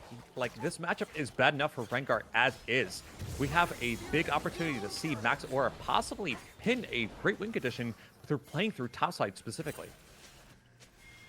And I like how they're already leaning towards that. Whether those were the marks which Biostar just picked up off that scuttle, or, hey, we just know the gold's there, even Max R are respecting it. You saw that they couldn't snipe away that mark. Instead, they wait for Jamikin to turn the corner, level 6 now, ready to battle. I appreciate this a lot. You mentioned the respect factor. White Snow can carry. Well, no big deal. Jamikin, though, standing on top, maybe looking at a different area, and now recognizing that, hey, we got to fight this one out. In comes Cross, though, ready to help out. Land's Respite is used, and the rush from Max Aura collapse on in. Cupic is able to take one, but the final snap of those grubs will go to the pocket of Max Aura, but they lose two in the process. Cupic with a wall flash face plant forces a flash out of Mac as well. It still leaves everyone a little bit wanting. Death's only a 1 for 2 in favor of Cupic, but they lose the global objective. Jamie possibly biting off a little bit too much with that potential call here. He did have the top lane priority. However, one thing I think they didn't really account for was the potential roam from bot side, which ended up happening. And that collapse was just so punishing because Jamie was caught at a time where his flash was still down. So it was either do or die, and it really turned out for a messy outcome. I think what we're watching here is another fight and a half. Biostar a mix-up Arya, no flash, but just in time off the overheat. But there is a twist. Final auto tech, and Biostar picks up a second. Nice little mark to help out here, but now in the mid lane, we're seeing a chance back. Lucky Fam, though, walking through a ward. You don't think you have enough damage. We're starting to see Team Cupic be able to fight back, but it has been a bloody early game. 11 kills in 10 minutes. Yeah, the stops are being pulled with this, best of 5 series. We're just in game 1, but these two are literally going ahead and showing up, making sure that they're putting out their absolute best because they have prize money on the line here. And Cupic, as they have come to know, they do not buckle underneath the pressure. Even when slightly behind, even massively behind, their team comp is really solid. Their game execution, their win cons, all really solid as we've seen here. I am concerned for Max Aura because I think they really do need to step up this early game. Otherwise, they could be in deep water when it comes to the legendary Team Cupic late game transition. I like how you put that, the legendary transition, but it is a very fair point. Every time we see them, they're willing to duke it out, but come mid to late game, they're like, we got this, and they lock in. They find those sites. I always kind of akin it to the team that knows how to exploit a weakness. As they're seeing right here, they're willing to pull that trigger on a lot of these fights or these small moments. And Lucky Fam just wanted to get in for the fun of it. Flash over the wall. I was like, did I actually see that? Yeah, he flashed over the wall just for a little bit of fun. That was silly. I love it. Expanding Nautilus Flash, it's a dangerous game because it does limit his playmaking potential. Granted, of course, he still has amazing gap closing potential, but there is some pretty big implications on that Summoner spell now being on cooldown. I mean, granted, he does have Hex Flash, so there are roam timers that he can capitalize on. Oh, so close. Poor Kraus eats a Scatter the Weak to the face. Oh, Sachaya getting a freebie right. That feels so good as a Syndra. Yeah. Oh my goodness. Yep. Looks like there's another person on this team who does pilot the Syndra pretty well. It's not just Cupic. But yeah, we see White Snow here playing the grand old famous melee versus mage, basically playing Galaga at their tower, right? There's only so much he can do here because he has to specifically wait for the wave here. All right, as we go ahead and see Blue Team picking up the Infernal Drake here too. That definitely plays into their pocket in terms of scaling. We do love seeing Team Cupic picking up these dragons. It only helps their cause ever that much more. We're going to continue here. Kraus wanting to look at this tower dive once again, but takes the tower shot behind. Sachaya really making sure that this is going to be difficult here before. Remember how quickly it was almost a budget build from Sachaya, making sure to have some extra utility with the Cosmic Drive, but jamming in now. The one in the eyes, a quick leap over the wall as well. to the jungle. It is a rough spot to be in when you got an Ivern plus a Rengar. Arya laying in the land's respite, but no respite after it ends. It is death beyond measure. Team Cupic start to run the show up, now 9-6 in the kill count. It leaves me questioning as to what Max Aura can do here to really express dominance, to really get back into the game here in the next few minutes. Because even though we do have Dragon Timer 4 minutes off, you know, we do have some objectives still being positioned at bay in the distance here. What can they do to really go ahead and capitalize on these small windows to really gain a lead here? One of them potentially could be the Kindred ultimate. We know it is tied to a pretty lengthy cooldown.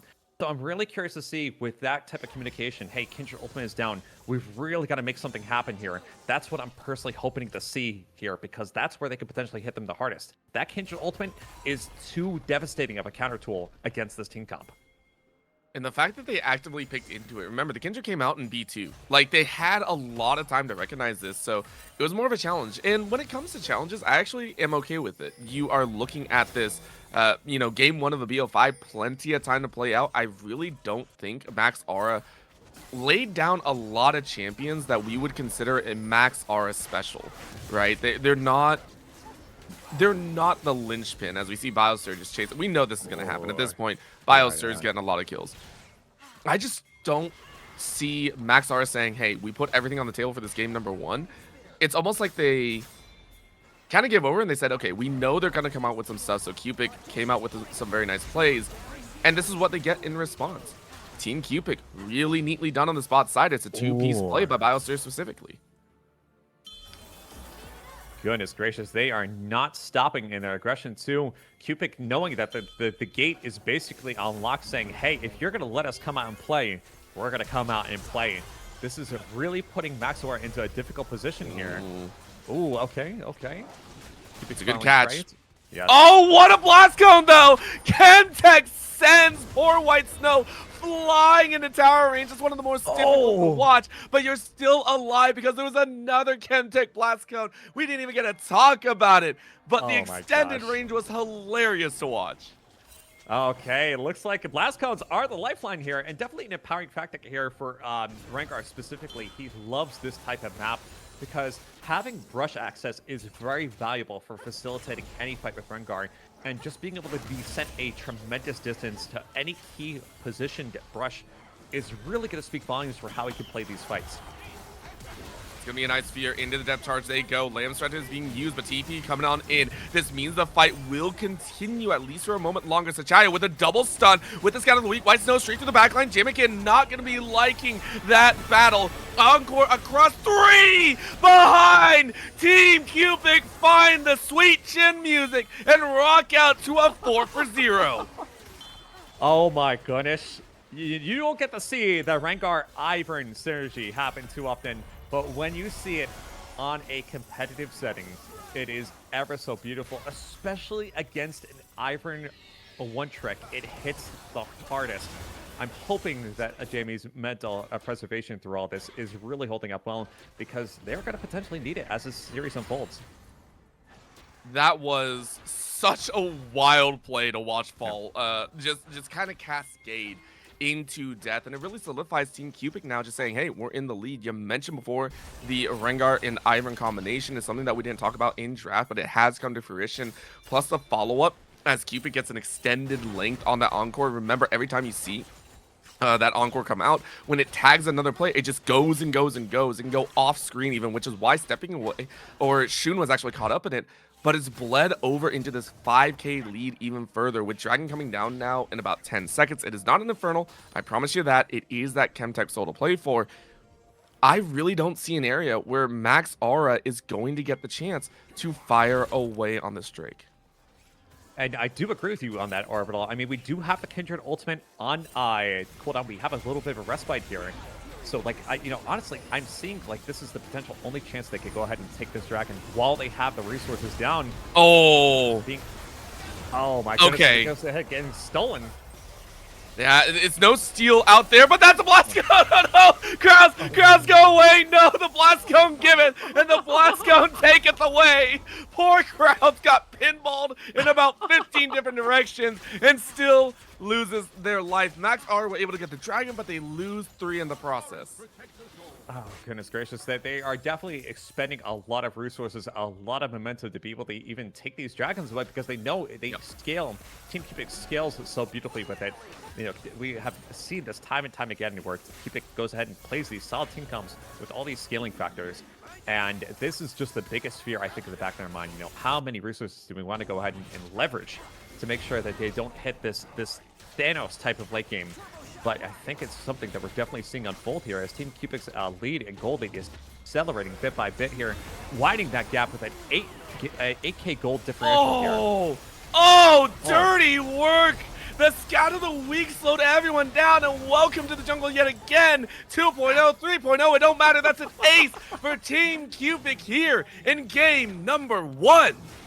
Oh my gosh. It remains to be seen how that Team Maxor is going to go ahead and counter strategy among us. They are seeing it unfold, the beast that Team Cupic have demonstrated exemplary in this series, and just like taking away the Ivern, you know, having the Kindred scale.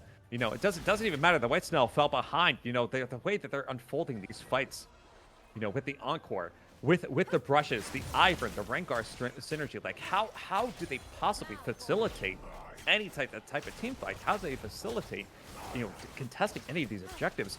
There are so many questions up in the air here for Team Maxor, but things are looking pretty grim right now. Would you say they're looking a bit grimmy, to say the least right there? I mean, Sachai has been doing work at a 4-2-9, 10 stacks on that Medjai's. No full flex just yet, but it's been close enough. It has looked very, very grim for Max Aura. They've lost so many, and keep in mind, we're just now cresting 20 minutes. I know it's felt like a 25, 30-minute game with how many kills have gone down, with how quickly the game has pushed. It's only 20 minutes into the game, which is why we're seeing Kraus just look for the skills as much as possible, but it's a hunt. It is a pure hunt for a prey caught in the back line. And now Jimmikin getting the exact same. Biostir hopping right over. That's a chunk and a half with the HP drain. 3 stack, no problem. GG's to your bodies. 2 picked up in the mid lane. Zachaya about to go down, but Biostir's in the base, not giving a crap in the world. Shun running for his life. Red buff jump forward. Good burn down as Encore takes their life, so at least you get a little bit more. But it is going to be that nice ending to this game number 1 as Team Cupic take 4 yet again. However, it might not be over. We got some revives coming off luck. Maybe they come on back for this one. Bio with the audacity to go ahead and just walk casually past the Null saying, hey, I got Steel Caps, I got Negatron Cloak, I got Ultimate. What's the worst you can do? I know, I'm 14 kills up, you better run for your life. And that's the type of aura that he's hitting Max Aura with their own brand of aura.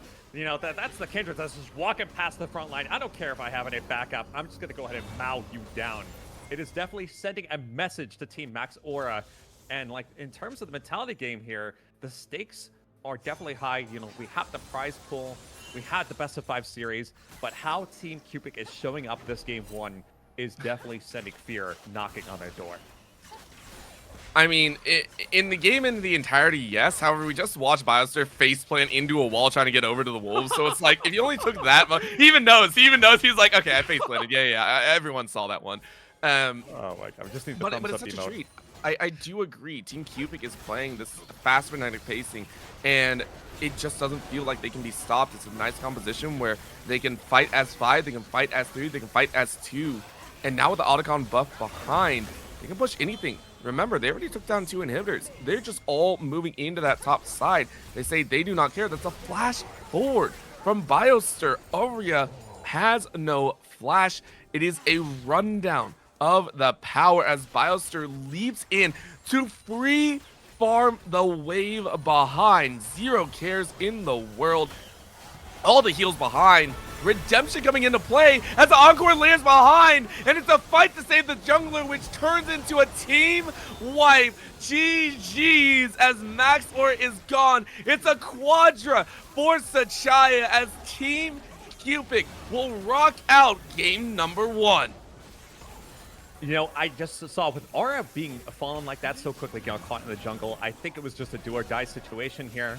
because the wave player needed to be able to defend a siege like that at that stage of the game, just missing that vital component. They had no choice but to fight. That was just the impression I read from that entire situation. But unfortunately, it falls short because the goal differential, the amount of items, the momentum, the objectives, it is too great of a beast to handle. Team Cupic taking this game one is gonna set up a really, really exciting game here. I really hope that they can somehow scramble to possibly have a counter strategy for this game too, because they're going to need it. I mean, I would agree with that one. Maybe we get to see them swap over to the blue side, see them try and take away some of those priority picks coming out here. Max Aura, I know they are willing to fight. We saw that in the early game as well. It was stationed at about a 6-5 at one point, so they can take fights all day long. But Team Cupic always get that mid-game breath under their sails, and they fly with that game. I'm curious to see how it goes out, but Wrist, we got more on the docket. So we are going to go to a short break, make sure the players are ready to go. When we come back, it is game number 2 of the Grand Finals. Don't go anywhere. We'll be right back. Right into game number 2, but it was one of our fastest games yet, and they are set to go for game here. No side swaps either. Team Cupic still on the blue side. Max RS saying we still want red, which, again, we understand you still want the counter picks. It is very interesting to see. I would have not expected that no side swap would happen, especially with how game one unfolded. You know, it's going to be interesting to see, like, what kind of card is Max Aura playing here? Do they want to go ahead and just see the picks locked in early to be able to understand the comp right away? Because I feel like that one thing they might have picked up on right away is this centrifugal theme of Cupic playing for late to mid, or mid to late, I should say. You know, they already have that patch down. If they want to go ahead and facilitate the early game to hit Team Cupic the hardest, which is something that we were been theory crafting earlier on, they want to go ahead and keep their draft open and make sure they can lock in appropriate counter picks to make sure that they go ahead and answer some of these champions, because there's no way to better hit a team early game by having sufficient counter picks in lane, through jungle. That's where they can go ahead and potentially hit the hardest. And I'm hoping that's what they end up doing here in this game too. They're going to do it in more ways than one. There is a patented Aphelios to come on out. For those that might not know, Shun earlier posted a clip from the semifinals. It's one that we were all joking about. Hit a nasty 3-man Moonlight Vigil at the very, very end of game 2. Popped off with the Penta. So it's a champion that we've seen before also fail here on the main stage action. So it really is going to come down to how well are you going to play this? You know, who are you going to kind of prop up here? And they're going for yet again a softer early game. And when I say softer, it's not bad, but that is a victor there in the mid lane. Could they potentially say, hey, you know, we're going to go ahead and take out our own type of scaling type of opposition ourselves? You know, we have rarely seen a late game team from any team this formatted tournament so far really challenge the prowess that Team Cupic has. Are they actually taking a shot in the dark here and saying, hey, you know, we know you're going to play for late game. We can maybe go ahead and whip out our own late game composition and see how that pans out. You know, because with players like Jamie, for example, you know, Ivern, you know, formatted for late game and powering these picks, he already has that macro knowledge. Can he translate that, transcribe that into a different champion pick and have the macro needed to go ahead and challenge what Cupic is known for? You know, possibly playing the early, padding for a late game, you know, pining out for the best worst case scenario, as I like to call it. It could be a potential play here. Oh my gosh, that would be another Cupic special, I believe. That I'm really looking at the Kiana jungle. Biostar has done this before. It's yielded mixed results, in my opinion, but it still leans into what you were talking about, the scaling power. This is just almost damage overload at this point with an Aurora and a Kiana. So what do you bring out next? You're looking at that bottom lane, an opportunity to bring about yet another APC down there, if we were to watch. With a Bard lock-in, though, I'm curious what they're opting for. Bard, I think, is good, but to match it with an APC, I think would be a little bit different, because APCs, I feel like, need a little bit more safety cover in there, and a Bard just loves roaming outright. Absolutely, Orbital. And one thing that we're seeing lacking for both teams right now that has soon to be emerged is, like, where is the front line? We're going to go ahead and see this locked in. Okay, we got the Poppy locked in as well. Okay, great for engage, disengaging. Very, very versatile on both fronts. It leads the question as to why exactly Poppy would be locked in. You know, because we do have the dash from Kiana that can be interrupted from Poppy, but I'm just rather curious as to why specifically Poppy here. They must be cooking up something that I must not be seeing. you have any insight on this orbital? I'm a little confused. Absolutely not. Do not ask me about this. I have no idea. The difference being, though, it doesn't look to be like a Poppy support, which we've seen in the past. And I like this, Mark, because Karma we've seen before in previous tournaments, being able to be that all-around encompassing, you know, safety shields, extra speed ups, everything in the kitchen sink. Very, very nice choice. That'll be going to Mac's hands. Is it going to be enough, though? Are you going to be able to follow the Bard in time? And also, what are you going to be matched against in that final pickup? I'm starting to see some Achilles heels emerge here through both team comps, and I'm a bit worried about Max Aura because we are locking in so many shield-centric champions, or champions that are so dependent on shielding in part of their engaging. But Kiana loves stacking lethality. You know, it's very, very likely that, you know, we could go ahead and see a Serpent's Fang being built by the Kiana either early on or late game to potentially play a deadly hook into dismantling this team comp. You know, they have to be really, really careful about that. Well, also, and we were mentioning before, is it going to be an APC? Is it going to be an ADC? Well, guess what? You're playing that Lux. It's a full long-range composition. You just rock out that way. And yet again, it's Cupic. Doesn't really need a tank, just willingness to fight. The Renekton in the top side, it is going to be a potential blind pick unless they send Poppy up to the top side. They say, hey, we can go ahead and flex out. Now we can go for a much more aggressive jungler. If you want to, we know for a fact Jamikin, as you were saying, has the opportunity to go crazy, but no, it's a Jace top lane, Poppy jungle, Karma there in the bot side. Makes a lot more sense. I haven't seen any Jace in a while, though. This is a very, very frail front lane opposition from both teams, which definitely means that positioning is going to be paramount because these champions are frail. Sure, they get the shields. Maybe they have this defensive utility, but there's a high likelihood that anybody, bar the top laners, you know, bar Poppy, bar Renekton, will get, you know, has a chance of surviving past a few seconds in these fights. So it really comes down to the coordination of both these teams with their positioning to say, hey, you know, we're going to go ahead and play a structured front to back. Sure, engage into the Poppy, maybe engage into the Renekton here. You know, but it's really do or die. It's really do or die. Any of these champions could be really blown up. So it really comes down to the comms, the coordination for both these teams to make sure that they're going into the right places. They're invading. They're making the right rotations. They're playing patient up in fights because one misstep could just be the end of them in any of these fights.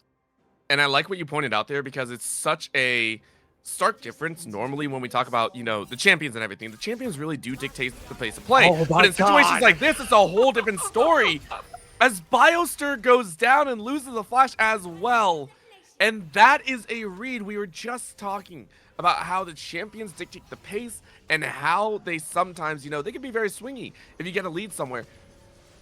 Max Aura saying we read the fact that Biostir loves to invade, get a ward down, read him, popped him where he stands, and gives first blood to a Jace top of all things.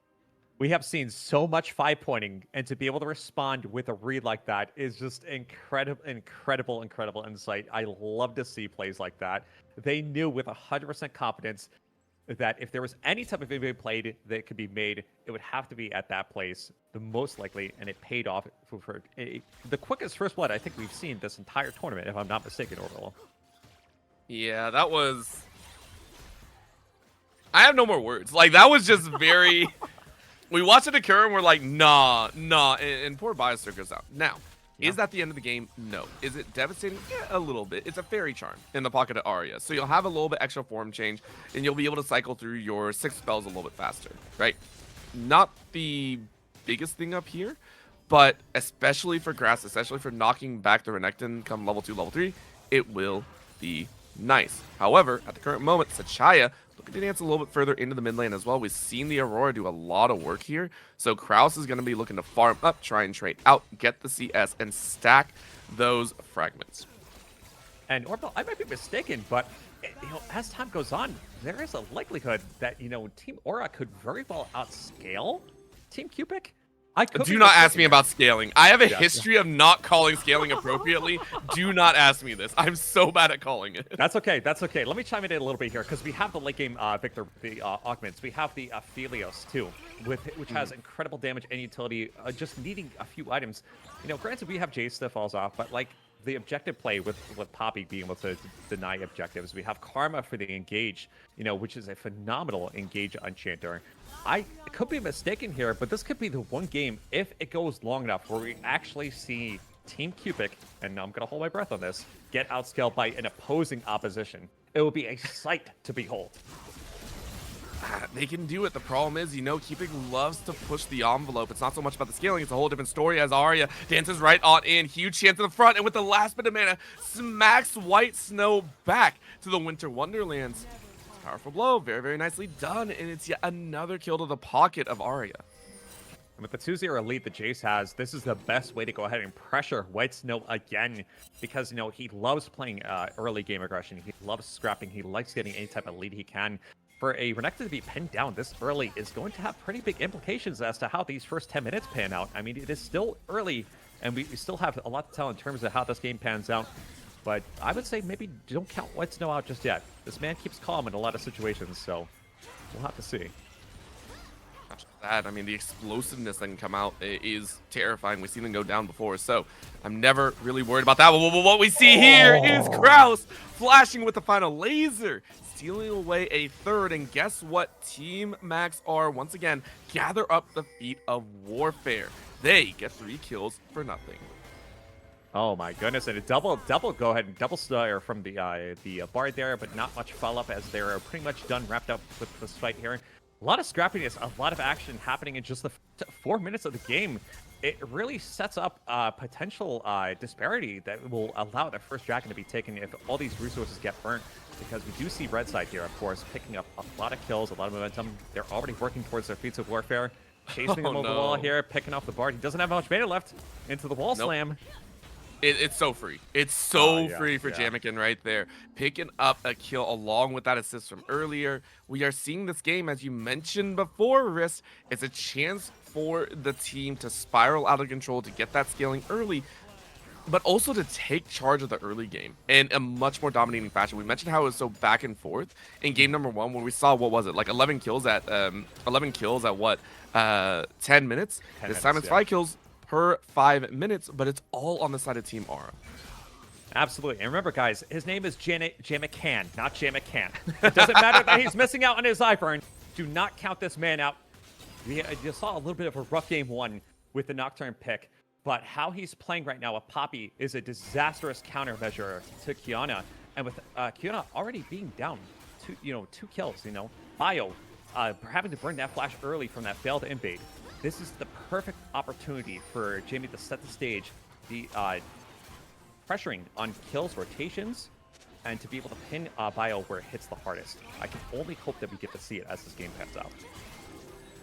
I'm pretty sure Sachaya literally whiffed both the Q and E and then walked away like, my job is done. And that was actually really funny. I'm helping.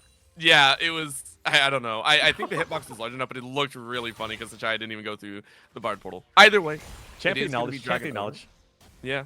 Consolation prize, though, to Team Cupic. They were able to grab the dragon, which is, I think, the best solo dragon out there. And Ocean Soul in the early stages means that you get a little extra healing, you get a little extra buffering in there as well. So maybe this early game starts to roll out a little bit differently. Maybe you start getting a little bit more of an advantage back in your favor, which, I mean, this is straight up one way to do it. It's a full-on gank on the top side. Shutdown handed to Biostir. It's happening once again. Oh my gosh, the boys are rolling up to the crib there. Definitely the saving grace, not only to give a little bit of breathing room for White Snow, but on top of that, the Ocean Drake is going to be paramount in making sure that he can stay alive here, because with Jace having the lead he has, several components already working towards his first item, already working on the stacks there for Tier of the Goddess. The Jace is bound. Aries is going to go ahead and stay in White Snow's face 24/7 saying, hey, I'm poking you, I'm poking you, I'm poking you. There's not much you can do about it.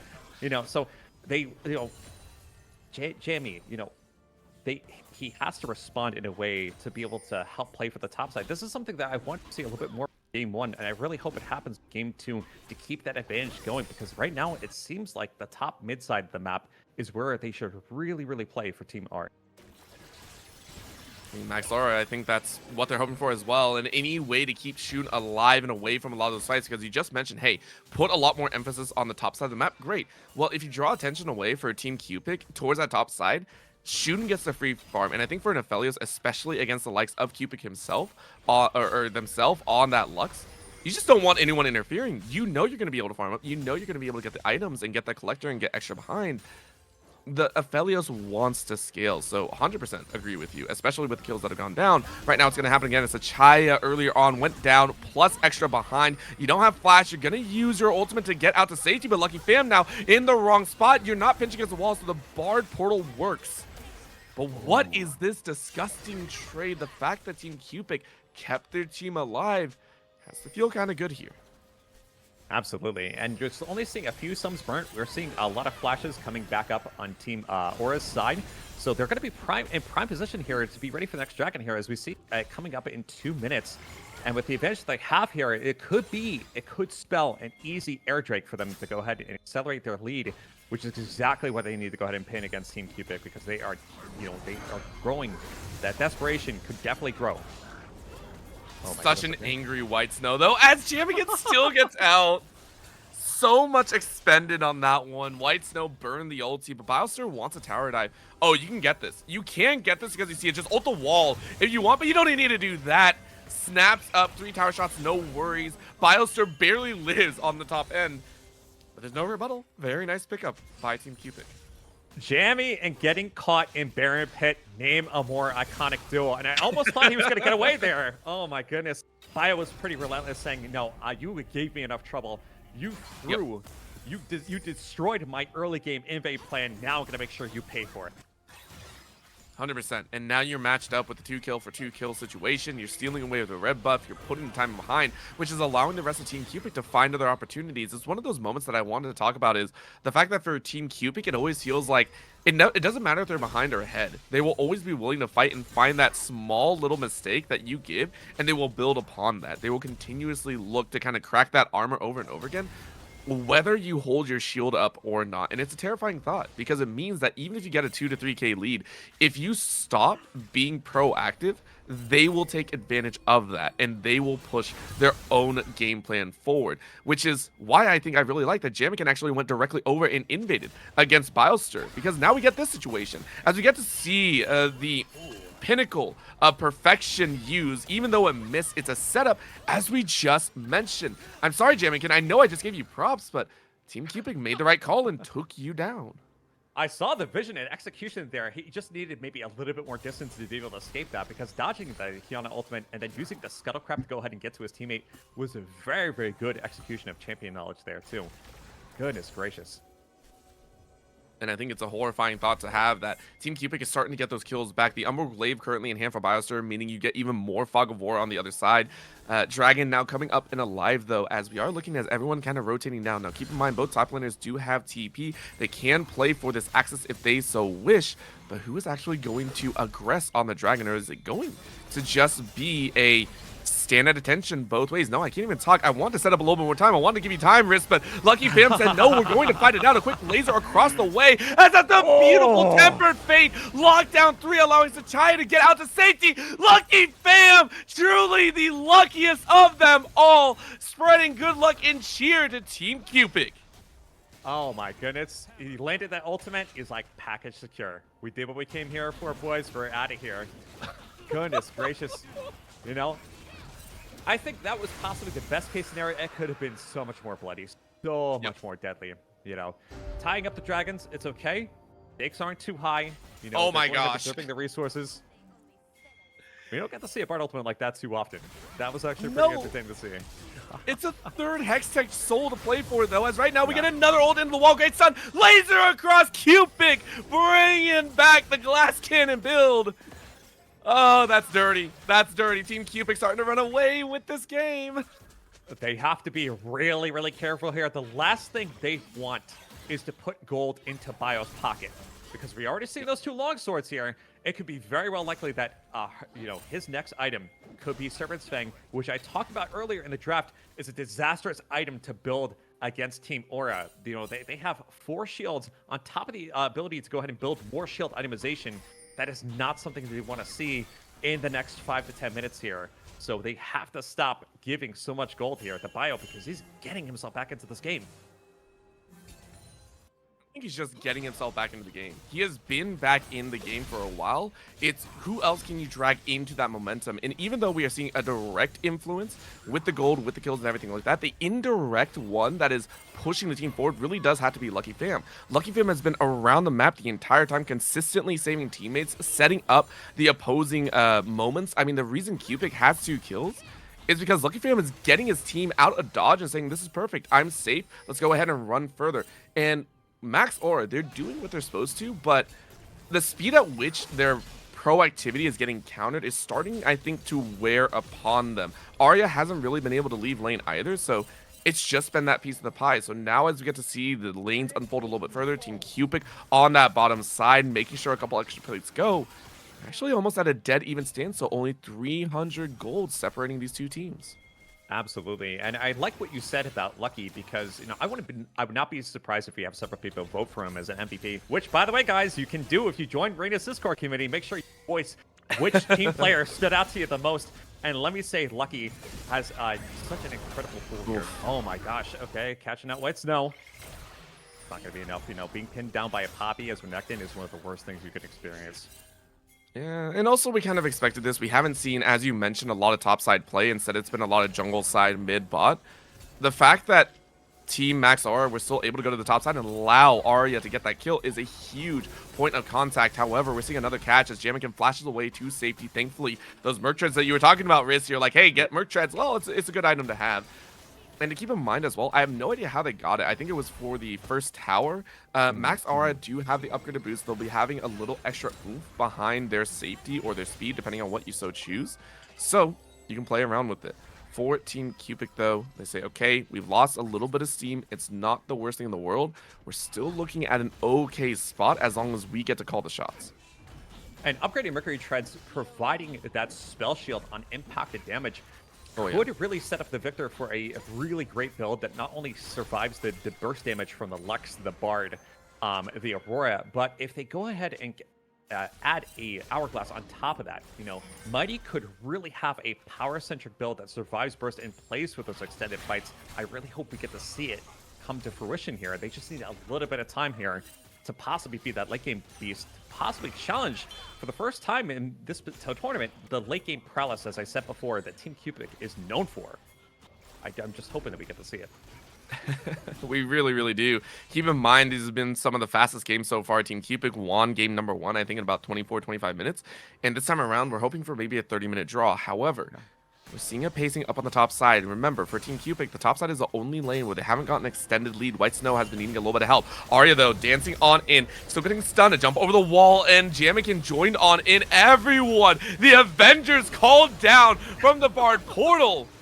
And Team Cupic are left up a creek with no paddle. Laser across the board, though, as down goes Mac. But it's a small price to pay because Herald is available to take Max Aura, maximizing efficiency right now. Jamie, your flash is No, down. no, Don't do it. no. I just gave him credit. I Oh just my gave him gosh. credit, and Biostir swings back with a kill of their own. Now we're watching the bot side as Sachai is trying to duel out against Kraus, but Kraus has those Merc Treads that you were talking about. He's now going to dive into tower. I don't know if this is a little bit too far. Flash forward as Sachai still burns away. So Kraus picks one up for themselves, and it's blood on both ends of the map. Orbital, I don't want to say too much about you, dude, but I think the curse is definitely real whenever you sing someone's really praises. is. Wait for them to recall first, and then go ahead and give out the medal, man. Or All right. there's I'm so some foul sorry. play happening here right now. I am actively pining for someone's victory. I won't tell you who, because at this point, everyone's losing out with my calls. We are seeing Lucky Fam go ahead and dive away with the portal. Dragon is currently available. Neither team in position to claim the soul point. So they're just kind of sitting there in a 1-to-1 status. So it really is just a take for take's sake. Try and draw it away from your opponent. Okay, and Bio, just want a quick shout out to Bio's itemization here, opting for the Edge of Night to help pad that engage. Because as we did say before, Team Cupic's engage, besides that Bard ultimate, there's not much really going for it. So we're looking for a Lux Binding, a Bard ult. But if that doesn't land, it really comes down to Bio to say, hey, I'm coming in with the ultimate. And with the stealth options that Kiana has, that Edge of Night is a really, really great way to go ahead and pad maybe a few extra seconds to maybe make some plays happen. So I think it's actually really interesting how they've chosen to go ahead and invest in Edge of Night second. We don't see that commonly on Kiana. Really don't. To be fair, I don't really see Kiana's in general. That's on me though. I just don't see Kiana's. I don't know the build path. I'm like, you know what, Bioster, you do your thing. I'll trust you on this one. But it's thanks. Yeah, it's like it's there. It's there, Games. right? Yep. Thanks for that games for balancing the game, and here we are, Kiana Jungle, ladies and gentlemen. No.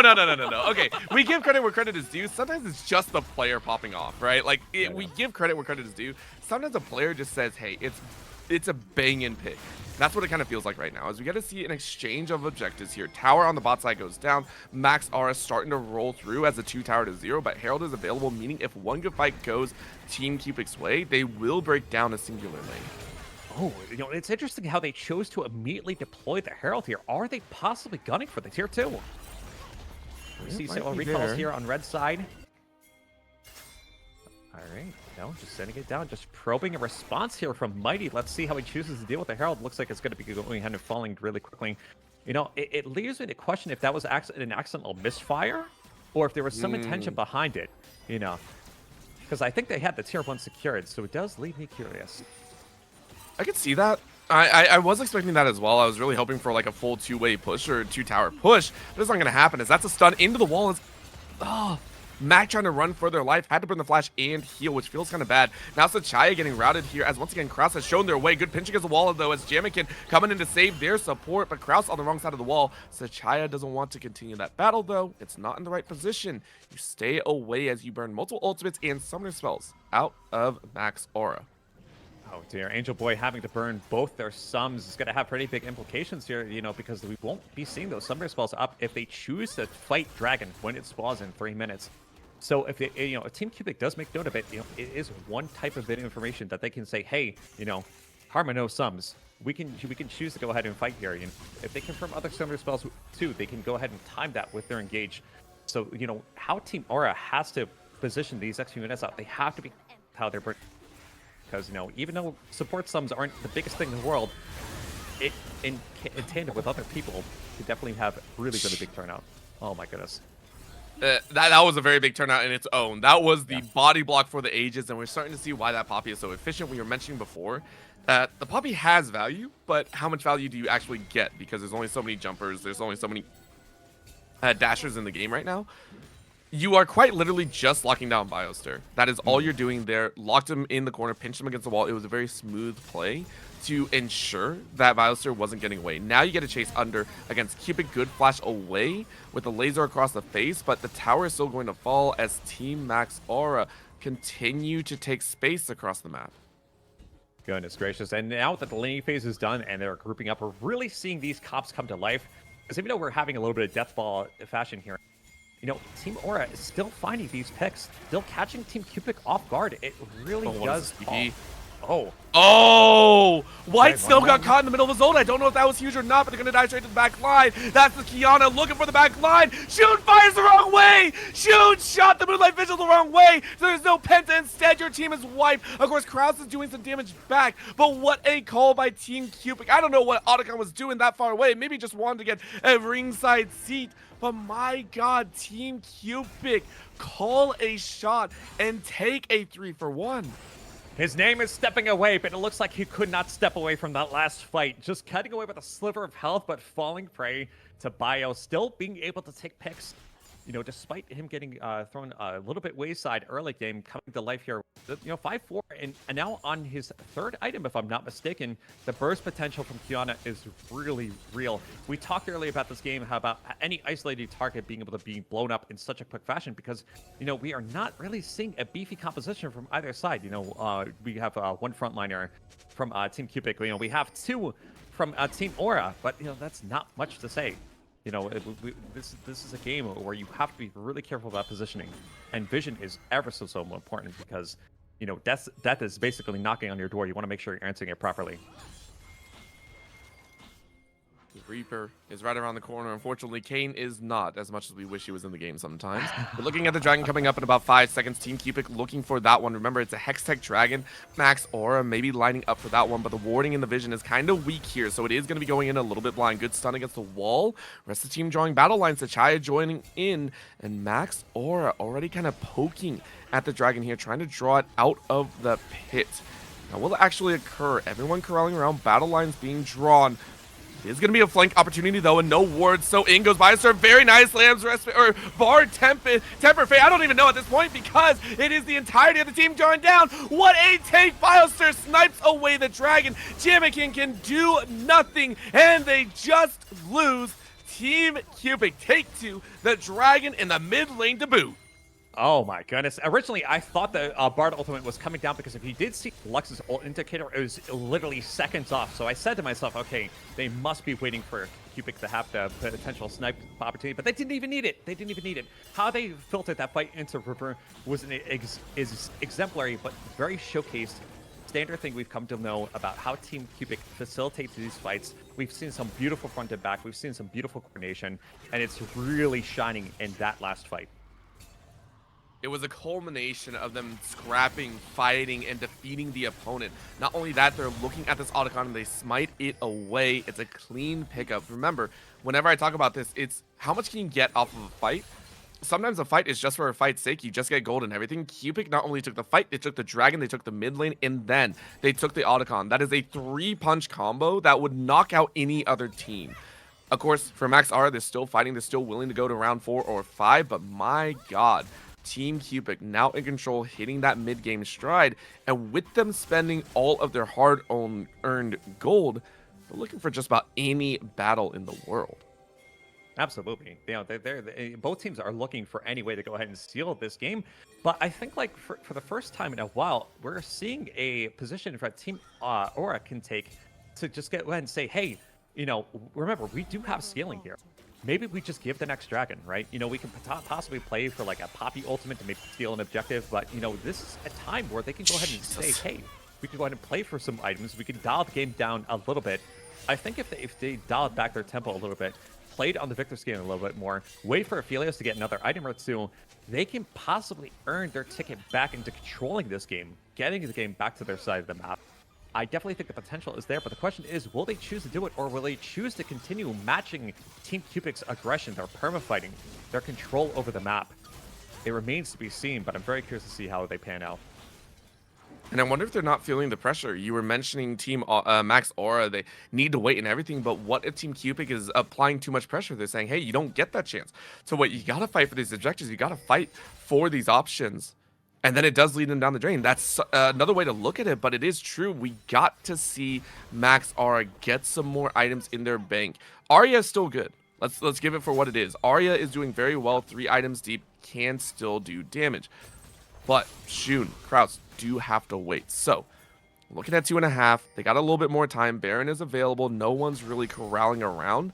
Cupic is doing what Team Cupic does best, which is set up bushes, death brushes, opportunities for picks, and hopefully they can get more gold off of it and more space to play around the map. Arya, though, just getting in the wave, dancing with white snow down here. It's nothing crazy or rough.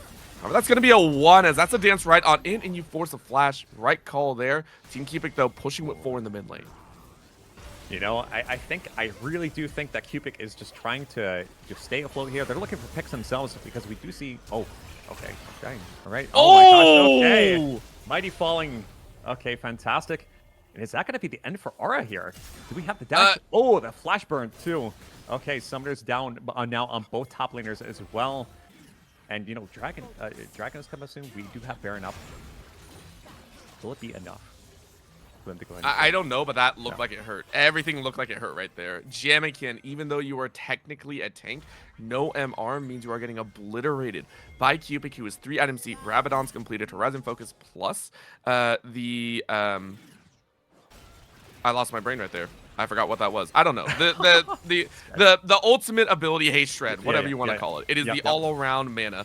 That's all I love about it. We are looking, though, because Team Cupic, they started to push out. By the way, White Snow actually won out in the engagement against Arya, meaning now that side lane even works in Cupic's favor. Everything is leaning towards their hand, and the scaling is getting better and better. I think so. And I think that, like, if Team Cupic wants to play for the Baron, they gotta play for it soon. I think, like, right now the ball is in our court. We have Kiana with the Umbleglaive, so vision control is really, really potent right now for them. And as we see the teleport coming in from White Snow, looks like they're actually committing to the objective. Let's see how Team Aura chooses to respond here. The choice is not theirs to be made, as Kraus is forced into that Zanya's, but snapped into death as White Snow comes around the corner as well.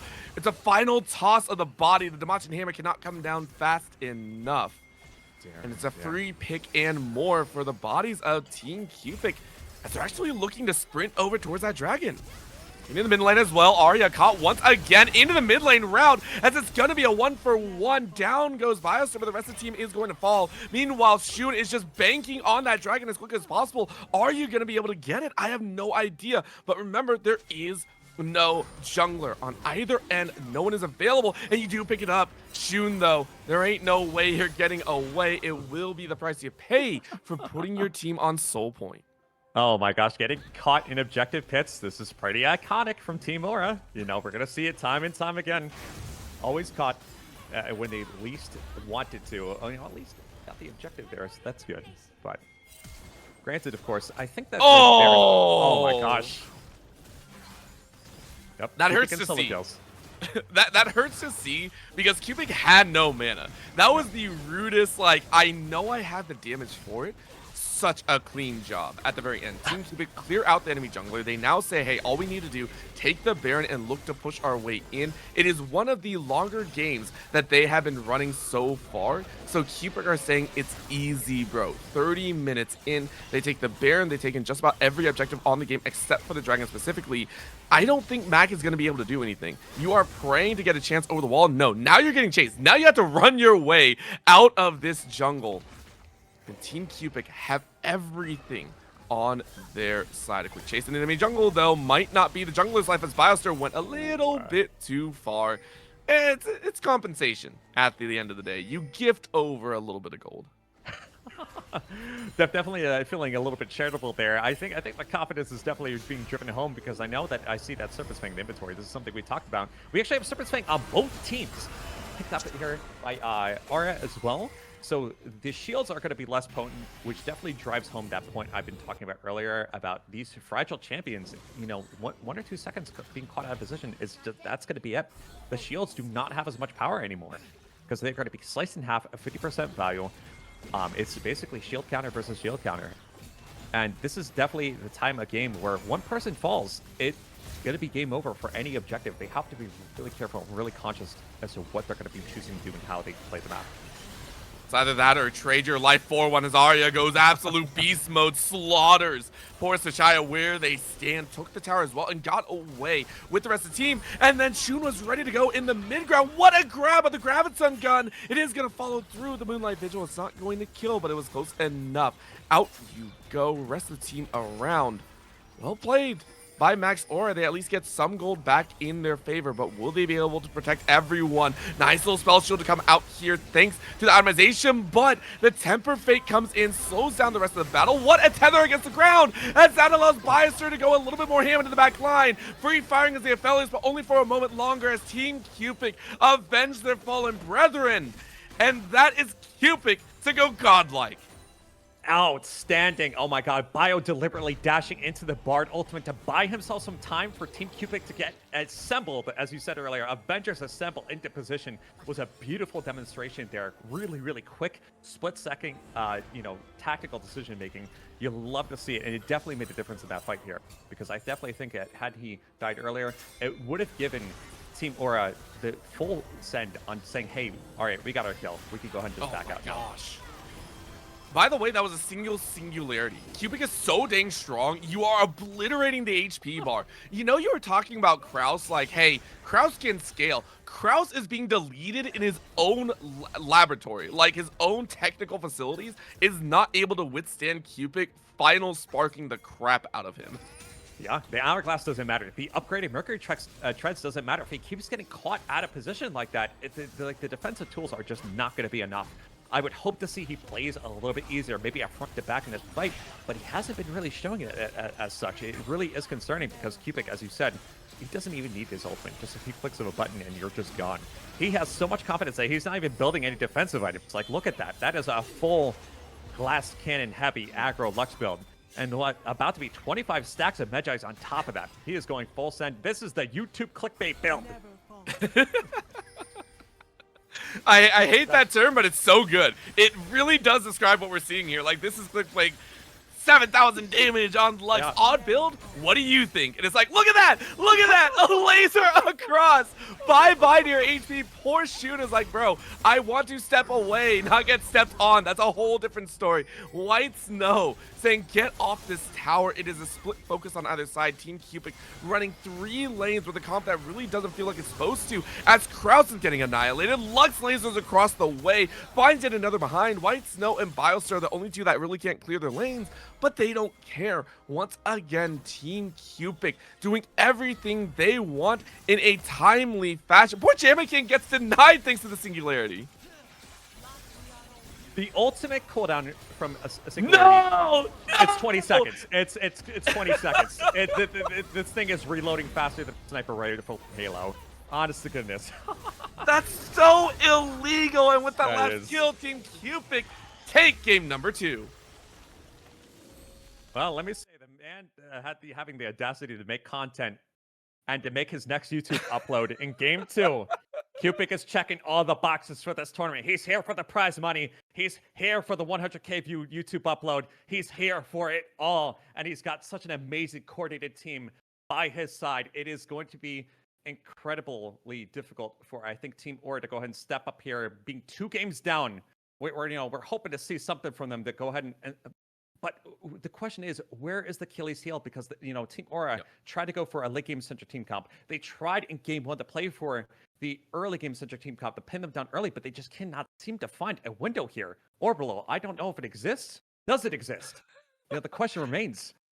I quite honestly, it might come from transitioning from early to mid, because we did see Team Max Aura get a fairly nice early game lead. They were sitting at about 2 to 3K. They were looking fairly comfortable in that role. But again, it comes from that downward spiral. Once we reach that mid game, Cupid continually force these fights. It's just out of this world action.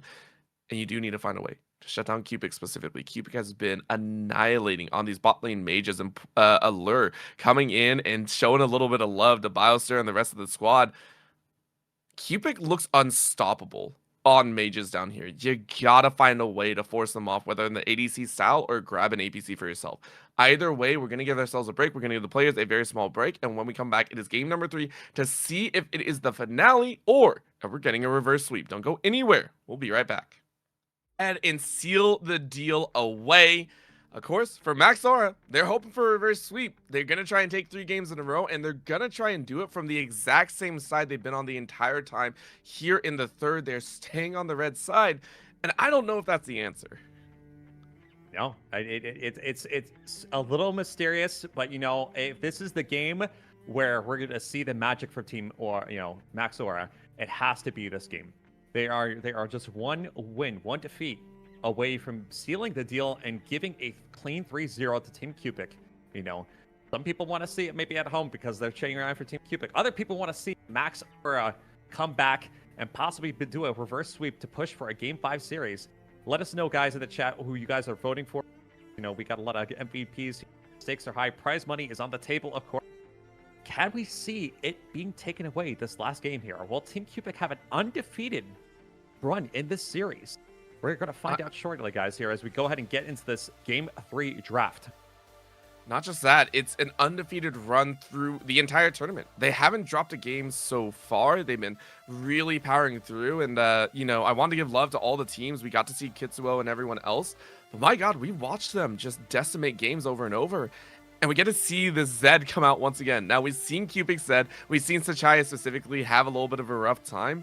And it's made magic happen towards the mid to late, which is surprising. But this time around, Max Aura grabbing a little bit more meta standard is what we're seeing here. So now we're dropping down into the field of these are champions that we see a lot of the time picked up by pros. I know Pantheon specifically has gotten nerfed a little bit, but still a very highly prized jungler, in my opinion. Now, if that's going jungle, great. If it's not, no idea. What do you want to pair with it, though? It is going to be a massive hyperscaler in the bot side. A Jinx to come on out in a series where we've historically seen Shun have some difficulty ramping up. Absolutely. And it would be a little surprising to me to see Jinx Pantheon bot lane because the synergy is definitely not there, which leads me to believe, are we going to see it top side? Are we going to see it in jungle? Can we even see it mid lane as a potential counter to Zed? Because, we do have a really, really good counter engage, leaving Zed's options to be quite limited there. So, blind picking Pantheon is actually a pretty solid option here because it doesn't reveal that much. Time will tell to see actually where the Pantheon ends up being, but I would be skeptical if I saw it bottom, to be honest. That's my personal call. I would agree with that one. It's a little bit out there, and not only that, now you're recognizing that, of course, the rec side's coming out here. This is why this tournament has been so much fun. Is again, we don't have bans. There are no bans available. Meaning you just got to pick every single time. So you have to make do and understand that a lot of these champions are going to come through. We are seeing the power picks come through once again. Way down for the one and only that runs that tag, even in his own name, I believe. So Cupic getting the way for game number 3, and it's an easy way to shut down engagements from a Jinx and any other proactive engage support. Yes, an easy way indeed there, Orbital. Okay, I didn't mean it that way. That's you. Set yourself That's up for you. that one, I man. give it to you. But yeah, the range is definitely there, potent. Team Cupic, they also have very strong engage options. We have seen Rek'Sai on White Snow, and we've seen the chaos that he can create through this champion multiple times. It leaves the question, is there a top lane pick that Team Maxor has that can actually deal with Rek'Sai in an appropriate manner? I'm thinking to myself, generally speaking, I could think of picks like maybe Camille, maybe Fiora, any champions that do well against health stacking champions, because we have seen White Snow constantly go for those bruiser items, go for that Titanic Hydra. I'm curious to see how they're going to go ahead and answer the White Snow, Rek'Sai pick. But guess we'll get to see it maybe in a little bit here. Could it be Pantheon top lane? Could it be something else? We're going to find out soon. Oh my god. I haven't seen a Morgana in ages. Wow. That is a wild grab, but it makes sense when you're still going for long range and you want to tie a person down, plus the black shield for any Zed that goes in or even White Snow. And then you go with a Shen. Now, the question is, and I throw this out there because it can be a Hail Mary, is that a Morgana jungle with a Shen support? Or is that a Shen jungle and a Morgana support? There's so many options here. But either way, the compounding shields and safety mechanism that Cupic have puts such a spotlight onto the play, onto the Rek'Sai, onto the Zed. There's a Cho'Gath to come out here. Gosh. Max Aura going for stacks on stacks on stacks. Stacks on snacks too. Cho'Gath is actually really interesting here too, because a Rek'Sai that's in the middle of team fights, which is exactly where she wants to be, getting hit with an AoE silence, which is very easy to land on such a big target like Rek'Sai, could hold big implications for possibly not only locking down Zed, Rek'Sai, Shen. There is a lot of melee champions who want to continuously cast their abilities, and having a max silence from Cho'Gath could be a very, very good countermeasure for the execution in these fights. I guess we're going to see it unfold here as we get into Game 3. Oh my gosh. Of Raina's Kingdom's September finals. Here we go, guys. We're going ahead and launching out into the Summoner's Rift. I hate this so much. I hate that it technically is a Shen support, but it's a Morgana APC and Sachaya on the way. Wow. I'm a little bit upset. I'm a little bit upset, but like I also understand it, and I might be completely wrong. I thought Cupic had the tag, but I guess I was wrong. Either way, it's a Morgana full-on APC, and again, you don't see this very often, right? You don't normally see a Morgana be the carry in these situations. It's such a lane stall tactic, but that's gonna be a knockup, and another catcher. Sachaya barely gets over the wall. Ooh. It's a rough start once again. We've seen Cupic fall behind before. They're doing it one more time. And before Wei comes online, to burn Flash that early really leaves such a vulnerability for an early Pantheon gank, because this champion can gank as early as level 2. So the way that the Sachaya needs to play the wave manipulation for these first few minutes is paramount, is critically important, because that sum is confirmed by everybody on Team Max Aura. This is not a guessing game. This is a card that they can play to push their advantage. Let's see if Jamiken actually takes advantage of that summoner spell being down. So that's a really hard one to say because, like, you look at a TF, and a TF is also like, I don't really do anything until level 3 or 4. You aren't really going to be able to punish that as well unless you draw Jamikin straight into that mid lane and say, yeah, we got to fire off and, you know, really kind of powerhouse it. I don't see it being that big of a deal. Granted, not my call. Do not ask me. It's probably going to change later. However, junglers starting off on opposite sides, red buff, or blue buff, actually, for both of them. And rotating down, so it's going to be a cross-jungle play this time around. And taking the scaling bot lane here for Team Maxaura definitely is quite interesting here because, you know, we do have a lot of gank synergy here with Morgana. We have Shen, we have a taunt into a snare, into a stun. So there is ways to punish the bot lane. But the question remains is, can they do it in a way that doesn't allow Jinx to come online to be able to punish them early? We know that Team Cupic is fully capable of playing an aggressive early game. They love the perma fight here. But will they play for shutting down bot lane, or are they just going to let Jinx Lulu potentially be unchecked? I'm very curious to see how that pans out. I think it's going to be quite interesting either way. I'm sorry, I'm being dazzled by the fact that there are like butterflies flying around this bot lane. I don't know if it's the Lulu skin or not, like the cosmetic, but I don't remember butterflies flying around there, and it stunned me for like half a second. I don't know why, but I thought it was really silly. I get that. I think look at this. Yeah. I don't. No other lane. Mid doesn't have it. Top lane doesn't have it. Like, why am I seeing butterflies down here? It could be the fact that, you know, we're seeing, for the first time, we are seeing 3 teleports on both teams for this game. You know, there's something channeling air. You know, if I end up get like 6 teleport bot lane, you know, like all out mayhem. I hope it happens this game, but like this would be the game to do it. Flash away. A little bit of a catch behind, and it's gonna be a dance. Okay, so they back away here. It's no big deal, but still, dangers abound. We just saw top side of Biostir and Jamikin joining on in, but Biostir forcing a flash out of Jamikin thanks to White Snow in tow. Already seeing the pacing go. Team Cupic really happy about this current pace of play. Absolutely. And one thing that these guys have, you know, obviously White Snow being the exception, is that the wave clear is extremely good. I do think that Wei, in my personal opinion, edges out TF's wave clear a little bit, because in order for TF to match that type of wave clear that Wei has, which is abundant, high hitbox skill shots, he's going to have to constantly keep throwing that red card out to be able to match that. But the only problem with that is that every red card that he throws out is one less blue card throwing out, keeping his mana in check. So for TF's itemization to be punished in this way is a really, really good angle for Sachaya to possibly prey on in terms of getting early game priority. It could translate into some early game objectives if they continue pushing him like that. Oh my god. White Snow, like, dude, you don't have the chomp just yet. I will chomp on you instead. That was Arya recognizing that I can't really stay here. This is brutal to think about. Level 5 being hit, and that's just a dive underneath the tower. One last auto attack will get it. And do you live? Yes, you do. First blood. Gosh. The White Snow. What a call. You would think as a viewer saying, oh, it's all over for White Snow, but no, it's not. He gets away from the tower. He gets away from Death Scraps, securing that first blood. And, you know, this is one of the rare games we're actually seeing White Snow with early lead, because we've seen historically he's always been put on the backside, possibly put down, you know, either through ganks or through fights going poorly in his angle. But it's interesting to see how he pushes his lead, and we see in his inventory, right out of the woodwork, a rushed Mercury Treads. And you guys know how much I love Mercury Treads.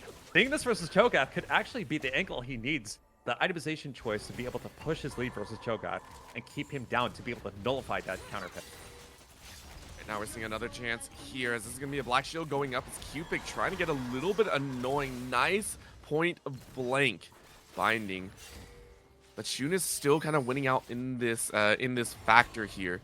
One of the big things I gotta say, Shun has never really had an extended lead here in the bottom lane, has been forced into, I wouldn't say forced, but in the hyperscaling role. Cupic's actually doing a really nice job holding on, making sure to save this tower as much as possible. It's a very good stall. And I think like the next few minutes are going to be really interesting here, because Jamie, oh dear, that's going to be. Ooh! Oh! Okay. Lucky Fam tried. I appreciate it. Okay, Mighty having to burn his flash to get back to safety here. May have to spend the ultimate here to be able to go ahead and rejoin this fight here. Panther coming in here. Will it be enough to go ahead and take out Lucky? Kind of isolating himself here, but goes back. Oh, what a catch. Oh, one more auto. You can do it. You got it. It's a 1-1. Not bad, not bad. We give that, but you gave the Jinx a kill, and that's a little bit scary here. Cupic still coming away, though, with 2 kills total for their name, as well as a possible Infernal to kick off the early AD and AP race. And with it not having to expend the Twisted Fate ultimate here, it does give Team Max Aura the option to possibly use a double global ultimate. All they need is Jamie to go ahead and hit level 6, which I'm assuming he is basically 1 or 2 camps away from achieving as such. So how the next minute or 2 pans out here, potential plays that could be made top or bottom, it would be really good to see. I love the dance, though, right now. Quick TP into the mid lane. I like this call. Good fear, but it's a little bit late. But it's enough time for the flash to Chaya getting out of harm's way. And look at the tunnel setup that we've seen before. Arya low mana, but White Snow taking a little bit lower than they would have liked. Scary spot to be in. We're starting to see the limits be tested a little bit more than they would like. What an ignite. Good shield to come out. The auto doesn't go through because of Lucky Fam's Shen Aura. Nice job right there to keep your mid laner alive. Yeah, the Spirit's Refuge is going to be quite a big defensive tool in helping defend. Oh my goodness. That 2 for 2? Nope. Nope. Not allowed. That is illegal on so many fronts. White Snow and Biostir dive Arya. And there is no way to play safe. That is painful. You have Zed's ultimate. On-target ability, breaks tower aggro. You have White Snow's ultimate. On-target ability, breaks tower aggro. It is brutal for Aura to be able to play against this. He has to be really, really careful because even being partially chunked will set up the stage for a dive that we have seen, and it will happen again and again if he's not. White Snow is being a bully right now.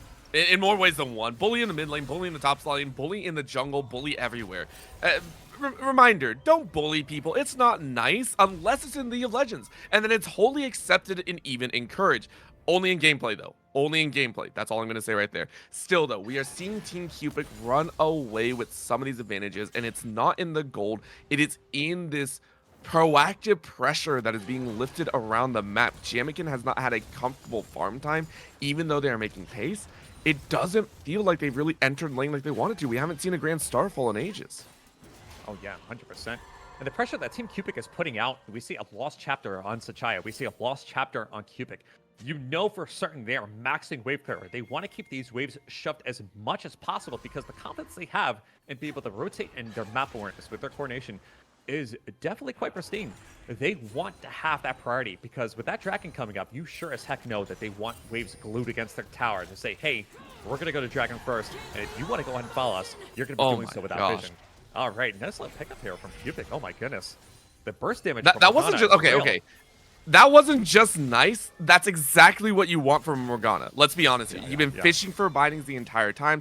You've been needing that kill personally. It's a beautiful work of art right there. Cupic now not only taking control of the top and mid, but Cupic himself even saying, hey, I now have control of the bottom lane. If you're not careful, we'll have 3 lanes of proactivity, and we're going to take your towers in speedy fashion here as Kraus is even getting dove. What in the world is happening though? Sachai actually dies to tower. Rocket goes sideways as the jungle's raised out. It's a double taunt coming out from Lucky Fam, and they take down poor Mac. Jamikin now in a 3v1. Shun trying to fire away on the rockets, but you're a lowly Jinx. But you do have a completed item. Unitol Wild Arrows is there. White Snow about to see me away. You get away! What a steal! White Snow barely sneaks away with their life.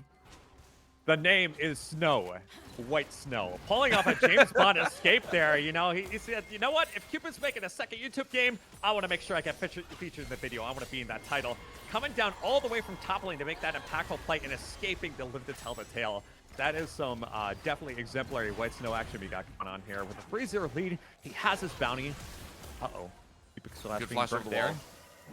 Oh, what a possible catch. Another gold card into the binding. So it is a rundown here by Kraus and Shun. Able to pick a 1, it's not bad, but a comeback here as Biostir is willing to duke it out because there's a flash taunt. Yet again, no way out here as Biostir picks up 1. And Max Aura They're getting farmed a little bit too much. They're hunting for these kills because they know they got to be proactive, but they're losing more members than they gain, it feels like. It is. Oh my goodness. No, you're good. You're good. Okay. They expended 2 flashes to get that kill on Mighty, but like with the amount of buffered advantage that Team Cupic has, they're saying, you know what, we're just gonna throw these sums up because we want the gold, we want the items, we want to make sure we're keeping you on death timer to keep your expenses resources down as well. So it definitely shows the amount of confidence that Team Cupic has right now in closing out this game because they're 2 games up. They have the ability to go ahead and play a little dangerous. That's what they're known for, and they can definitely exuberate that in this gameplay. I think right now I'm just terrified for the fact that for the first time in this series, Cupic have a healthy lead. Like that's the horrifying thing. In games 1 and 2, they were a little bit behind each time, and now they found the kills. They found early control over those feats as well. They have the boots upgrade whenever they want to, which actually 3 of them have in hand. They have everything leading for them. Like, where can it go wrong? And you're playing against a team that naturally needs to scale. It's playing against the likes of a Cho'Gath and a Jinx. Team Cupic with feats of warfare? Hello? This is a little bit uncalled for. Oh my goodness. I'm not used to seeing it, but like what you said is it has a resounding truth right. And one thing I want to add to it is it's downright scary because we know how Team Cupic plays with their late and mid game, their mid-late game. It's very scary. Their coordination is insane, but to have them have this lead so early on is nothing but concerning for Team Maxora.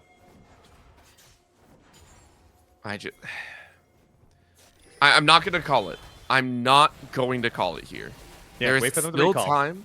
Yeah, okay. Listen. I know I've jinxed the game like 15 times all the way around, but I swear the 16th time will be different here.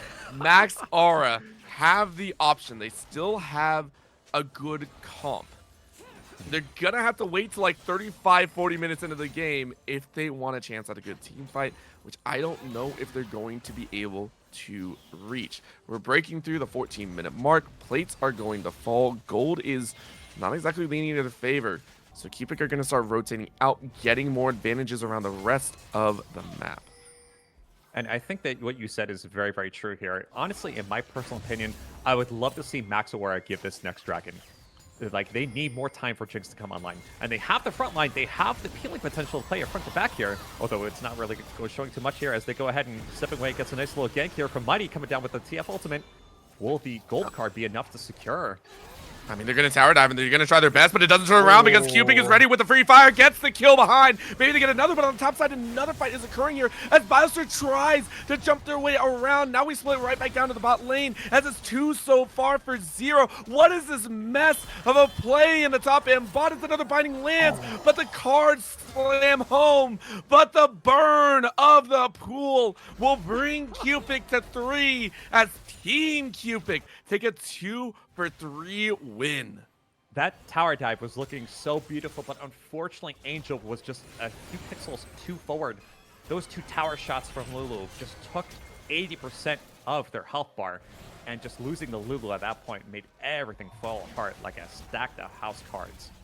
And it's just brutal to see. That's not the execution that we're kind of looking for here to keep Team Maxora afloat. I'm hoping they can go ahead and tighten things up here a little bit because they're going to need it to transition into the late game. That might be the only card left they have to play. Not referencing TF, I'm making too many card references. We're making unintentional puns here, but they're Yes. working very, very well as White Snow calls out the Cho'Gath and just dives on in, immediately expedites out, and Team Cupic yet again now doubled up on the number of kills that Team Max Aura has. It's looking more and more dire here, Riz, as we could be seeing a 3-0 sweep in a perfect tournament run. And Max Aura aren't able to find anything. They gotta keep these comms. They gotta dial it back. This is the best point. This is the one shot they have to take a deep breath and say, hey guys, I know we're down 2 games, but we have a comp here that can work. We just have to play to it. Instead of playing into Team Cupic because they're looking to permafight, they're looking to play forward, they are baiting left and right here. Sure, they're going to take the objectives here, like they're going to go ahead and try to go for this Herald here. Looks like they're going ahead and responding. They're not actually not even fighting yet. Oh my! I mean, they got it. Yeah, Shun trying to walk away from this one, and they do pick up the eye, or it's going to be held off. That was actually a steal coming out from Cupic themselves. Are they going to pick up the eye? No, they don't even have to worry about it. They're getting kills behind. Instead, Team Cupic say, you started this fight. We're ending it right now. Rocket off sideways, doesn't do anything. Mac is trying to run for his life, but the snipe with the Prey Seeker takes it home. Team Cupic yet again win another battle. 2 for 3, which is different than the 2 for 4 that we saw earlier.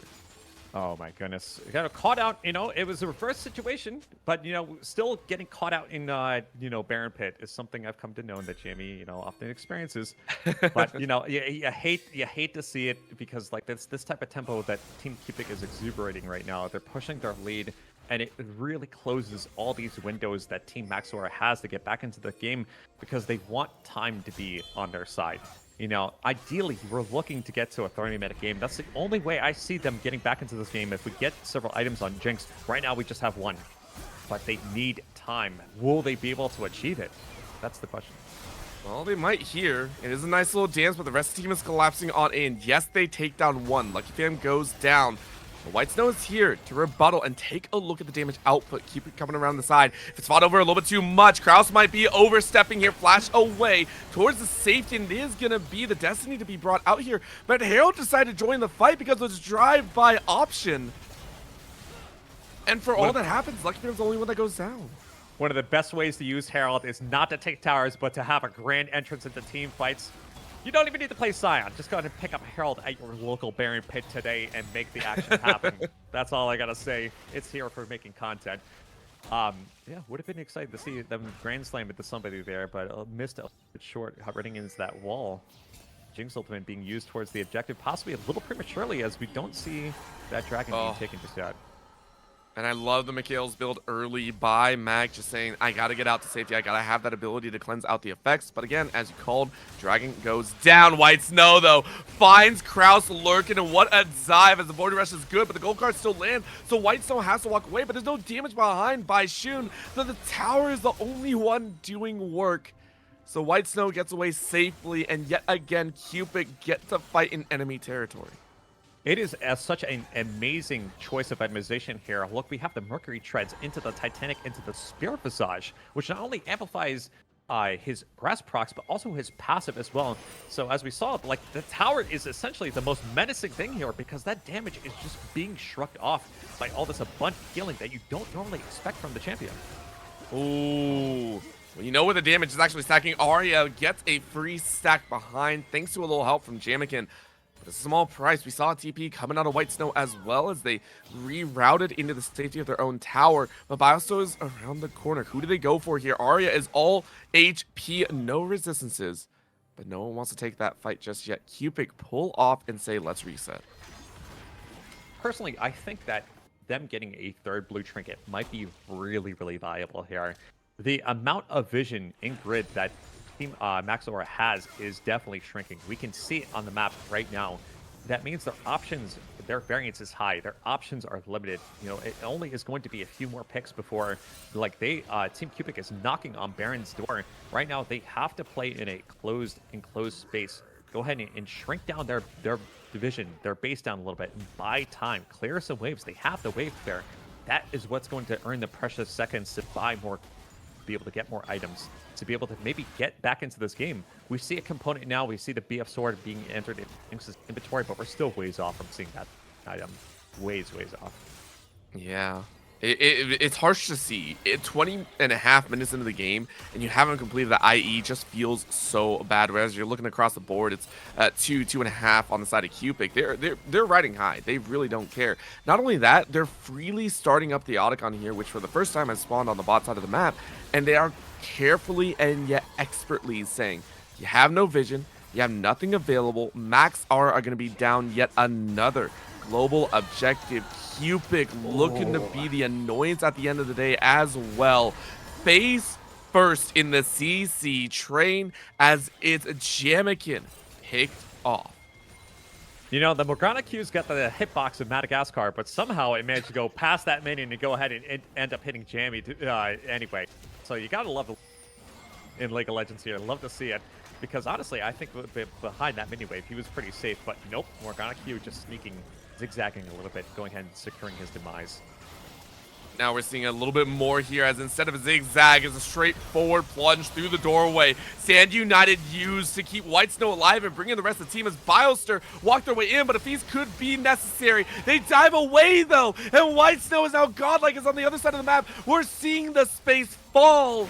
Cupic find the right opportunity, snap up 3 on the top side, and Tachaya and Cupic continue to push, and at 22 minutes, take the inhibitor. This is definitely the type of macro play that Team Cupic needs, because with that inhibitor down and all that free pressure, oh my gosh, just destroying. Who knew that Volcanic could burst this heavily? But you know what? Cupic could make it possible. He makes a lot of things possible with these picks. I mean, not just that, Tachaya even banking in on that value. Black Shield going to be used, but swapped over to Tachaya's life. It is going to be a destiny to fall on in with the gold card. Easy pickup number 1. But again, it's only a rebuttal. It's only a consolation. You might be losing more of your lives. Tachaya flashing over the wall. Good card. Once again, Lucky Fam might be the sacrifice. Dragon coming up in just a minute. Arya will take a chomp, and Cupic have done enough. They also take the top side. White Snow looking for a second inhibitor, though, all on their lonesome. It is doable, but you don't want to chance it. Massive gold influx, though, for Cupic here. Absolutely. And with Team Cupic, there seems to be one element that hasn't been answered too well by any team in this tournament, and that has been the threat of White Snow's mid to late game split push. We have seen time and time again all these mid and top lane picks that simply cannot hold a candle to White Snow's ability to go ahead and push 1v1. Essentially the same fantasy that Dr. Mundo loves in his push playstyle. White Snow is facilitating the same thing with his Rek'Sai. You know, he has a very good safety. He's got durability. He's got Wave Through the Titanic. He's got a spare Shojin. I could very well see that Hull Breaker knocking on Team Maxora's door. Oh my god, are we going to engage here with Spirit? It's Refuge. Shen Ultimate coming in here. Gonna be pretty dang close. Lucky Fam can only do so much, though, as for the first time in forever, feels like Max Or have actively gotten some kills. Shun picks up all 3. There's a TP on the back door, though, as White Snow was like, yo, your base is almost gone. This is going to mean now Dragon goes down pretty dang quickly. They are going to be able to get back to defend, but no, they say we need to just straight up route White Snow. We need to get this bounty, the 700 extra gold. It's going to be free fire, but you got to be a little bit careful. No stun to come down. Very nice knock-up and repellent. Chiamican taken a little bit too low, but you're willing to chase a little bit further. White Snow now silenced. No knock-up going to land. White Snow dancing around this objective, but it is a full onslaught of 5, as that is a ganging of gangs. Team Max Aura technically, I think, take a delayed ace. He's no longer named stepping away. He's stepping in and coming online as that Jinx. Picking up that triple kill is an incredible key to open up a door to possibly get this game back. And you'd love to see it on the Jinx. We have the wild arrows now assembled. Now from here, all the Jinx basically needs is maybe a little bit of penetration, a little bit of attack speed, playing the front to back here. We have the Lulu. There is hope on the horizon, Max Aura. They just need to hold on for a little bit longer, see if they can contest this series and possibly see themselves into a potential game. You can see Shun saying, all right, I completed the IE, the Untals was completed like ages ago, and now I got the start of a rapid fire. You're going to have items available. But for Cupic, that was a small step backward. You're still in good position. And you're holding on pretty dang well. Remember, if that dragon comes around, if you get that soul, it's huge. But Bioster, you stepped up way too close. Bioster shadowed into the knockup, and that hurts to watch.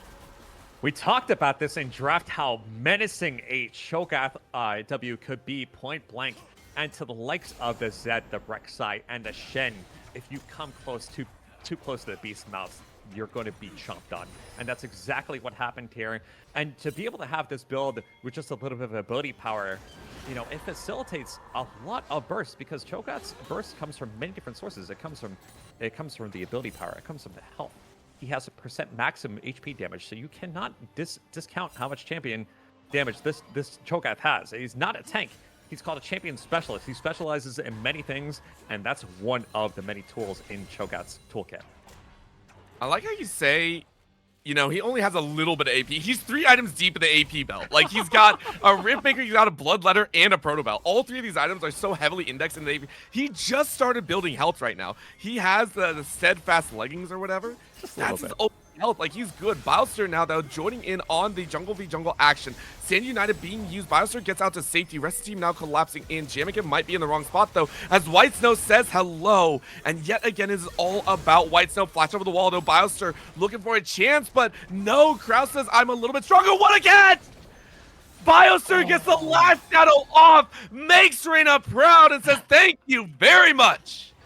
Oh my goodness. You know, if Raina could be here right now, she would be pogging at the Zed gameplay action. We'd love to see, you know, Zed has always been a playmaking champion, but this is one of the best examples as to where Zed shines the most, especially with the outplaying potential that Shadows have.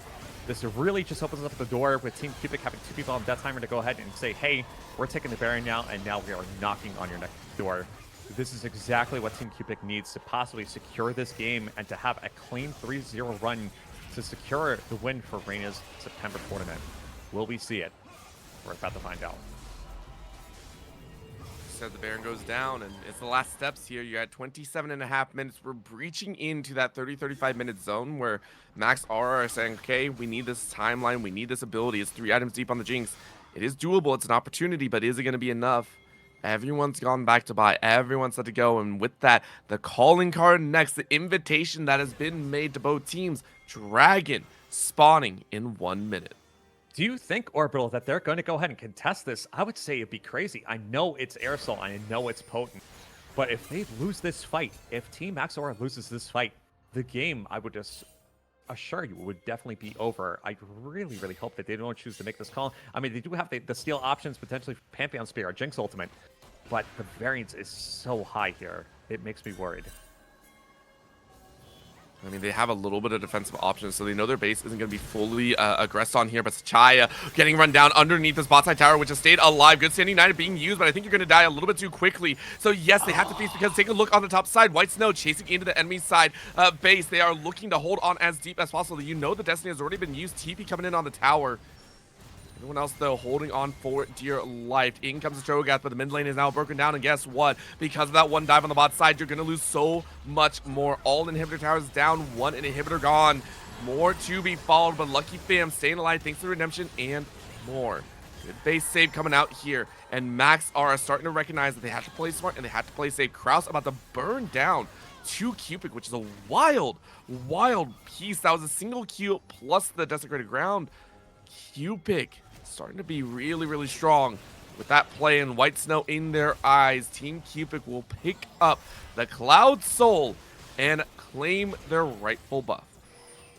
Goodness gracious. And one thing I definitely discounted was the ability that this team could rotate. Okay, that's a really good shutdown on White Snow, by the way. But the triple teleport, the double global ultimate. Oh my god. Oh my goodness. Morgana ultimate coming in, rude. 400 in the bank. That's rude on so many levels, by the way. You saw the eyes go down. Bowser, though, getting knocked up, and that was not rude. Bowser's like, all right, thumbs up, not doing that one again. I'm going to run back to base. And the Air Soul combined with Morgana's ultimate, she gets the movement speed moving towards targets, but the proc now on Air Soul means that Cupic can go in and engage whenever he wants, because there's a high certainty that he's going to go ahead and complete that stun, which layers more and more crowd control chaining. Team Maxor has to be extremely careful here, because if anyone is isolated and Cupic is in the neighborhood, they're going to be seeing a gray screen very, very soon. Yeah, I see that Doran's ring, by the way, in Cupic's pocket. I really want Cupic to forego the Zanyas and just go straight Rabadons. Yes, please, please. I see it. I know that builds into both. I know that builds into both, but I want the Rabadon so bad. You know, we've seen it before. This man does forego offensive or defensive items, I should say, to go ahead and complete the YouTube build. So, I mean, you know, there is a likelihood there, Orbital. We'll have to wait and see. If the game does last a few more minutes, we definitely will find out, though. But, you know, the time is ticking down, because with the base in shambles from Team Max Aura here, you know, they are losing inhibitors. They do not have any structures to really defend. In order for the contestants, they would have to choose the team fight, but I don't know if they want to expend that, because, again, as I said earlier, one last fight means GG. Fact of the matter is, they're not fighting on their own terms. It's very reactive, depending if it lands that binding or not. It could be the calling card. All inhibitors down. Waves a little bit sideways. So we're seeing that last hurrah. Team Cupic ready to go with the bloody battle of the finale. This is for the tournament. This is for the series. This is for $500. We are just about to possibly crown the champion, and Team Cupic do not want to run it back. In goes the Grand Starfall, but it might be too little too late. Down goes Biostar, but the death has already been made. Kraus is gone. Jamikin soon to follow, and it's a double for Sachaya, saying, Cupic, you trusted me with this pick. I will do you proud. White Snow diving on in. Shun staying safe in the back line, trying to free fire. Another binding lands, but it's only onto the tank. Nexus towers are still up and available. Only one, though. Is it going to be enough here? One more tap can do it. A little bit of an eyes out. It is going to be knocked down one more to go. And this could be GG. Lucky Fam stepping up, creating space for the rest of the team. Nexus down to one hit. And there you have it. Team Cupic, perfect run, perfect games, perfect tournament. Your September Raina's Kingdom champions. What an amazing performance, going undefeated from Team Cupic. The adaptability from team comp to team comp, how they played to their individual win cons, how they played that early game aggression while also setting up multiple games in a row. Late game execution, whether it be through comp or the advantage they created through objectives, is really a beautiful sight to behold. And it definitely speaks volumes as to the coordination that these 5 players have bundled together, joined together in this tournament. And now them being $500 richer, it speaks volumes as to how they played. We didn't get to see the comms, but we saw through the pings, we saw through the rotations, we saw through the champion picks. There is something special among this assembled team, and it definitely shows. Congratulations to Team Cupic. I loved every single moment of it, and maybe we spotlighted them a little bit too much. We gave them the main character energy that they needed. But my God, did they run through it. Big shout out to all the teams that did participate over the 2 days, though. We had 8 amazing teams, 40 amazing players across the entire board. Shout out to Max R, who got second, $300 for themselves. I believe we have an update as well about the 3rd place matchup. Team Kitzuo took down Team Faj in a 2-1 fashion. So Team Kitzuo will earn $150 and Team Faj will earn $50. And again, this is just Raina giving the opportunity to the players. So big shout out to her as well. She's been awesome. I think right now she's actually filming content for her own side, and she was watching from the stream, but it's been a treat and a half here. So shout out to every single player that stepped up. Wrist, it was a pleasure to have you here, and it was so much fun to have you on here to be able to crown the champion. Any final thoughts here before we close it out? I'm really, really happy to be part of an exciting tournament such as this. I am familiar with several players already to have some friendly competition for a sizable prize pool, obviously organized by Raina. It's all beautiful. I love the sense of small micro communities that obviously surface in League of Legends. And the sportsmanship was definitely there. Obviously, there was issued from certain teams from one end to another, but the plays were phenomenal. And it really goes to show how such budding talent is still seen so subtly throughout the community. Some of these players do have some high profiles too, but it doesn't go without saying that, there's a lot of players in this tournament that also had their chance to shine. And I'm so happy to be here to be able to showcase some of that today. I know you did most of it on day 1 Orbital, but I was happy to be part of it for day 2. I want to give just a complete congratulations and obviously thanks to everybody who did participate and just well performances by everybody. It's going to be interesting to see, I would say, who is the actual voted MVP of this tournament, because I know there's a lot of eyes on team, but there are some star performers on other teams too, let me assure you. So definitely curious on that. Of course. And honestly, I'm sorry, I was double checking on a lot of messages firing off into our moments. This has been such an amazing time for everyone to join on in. But once again, a very hearty congratulations to Team Cupic, your 3rd tournament champion from Raina's Kingdom September Fearless No Ban Tournament.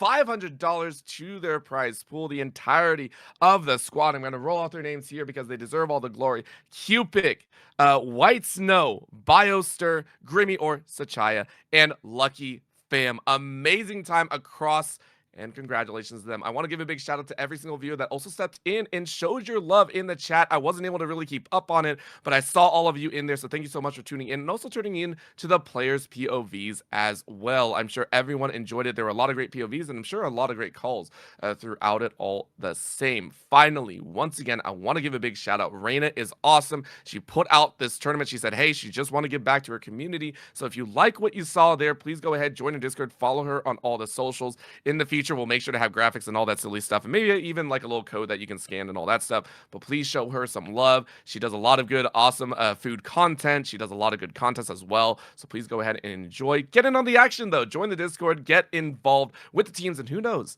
maybe we get to see you on the next tournament and maybe playing in the finals. My name is Orbital. With me has been Riss here on the broadcast, and we had Ice Fire Ride on the production. Thank you so much for tuning in, and we'll see you in the next one.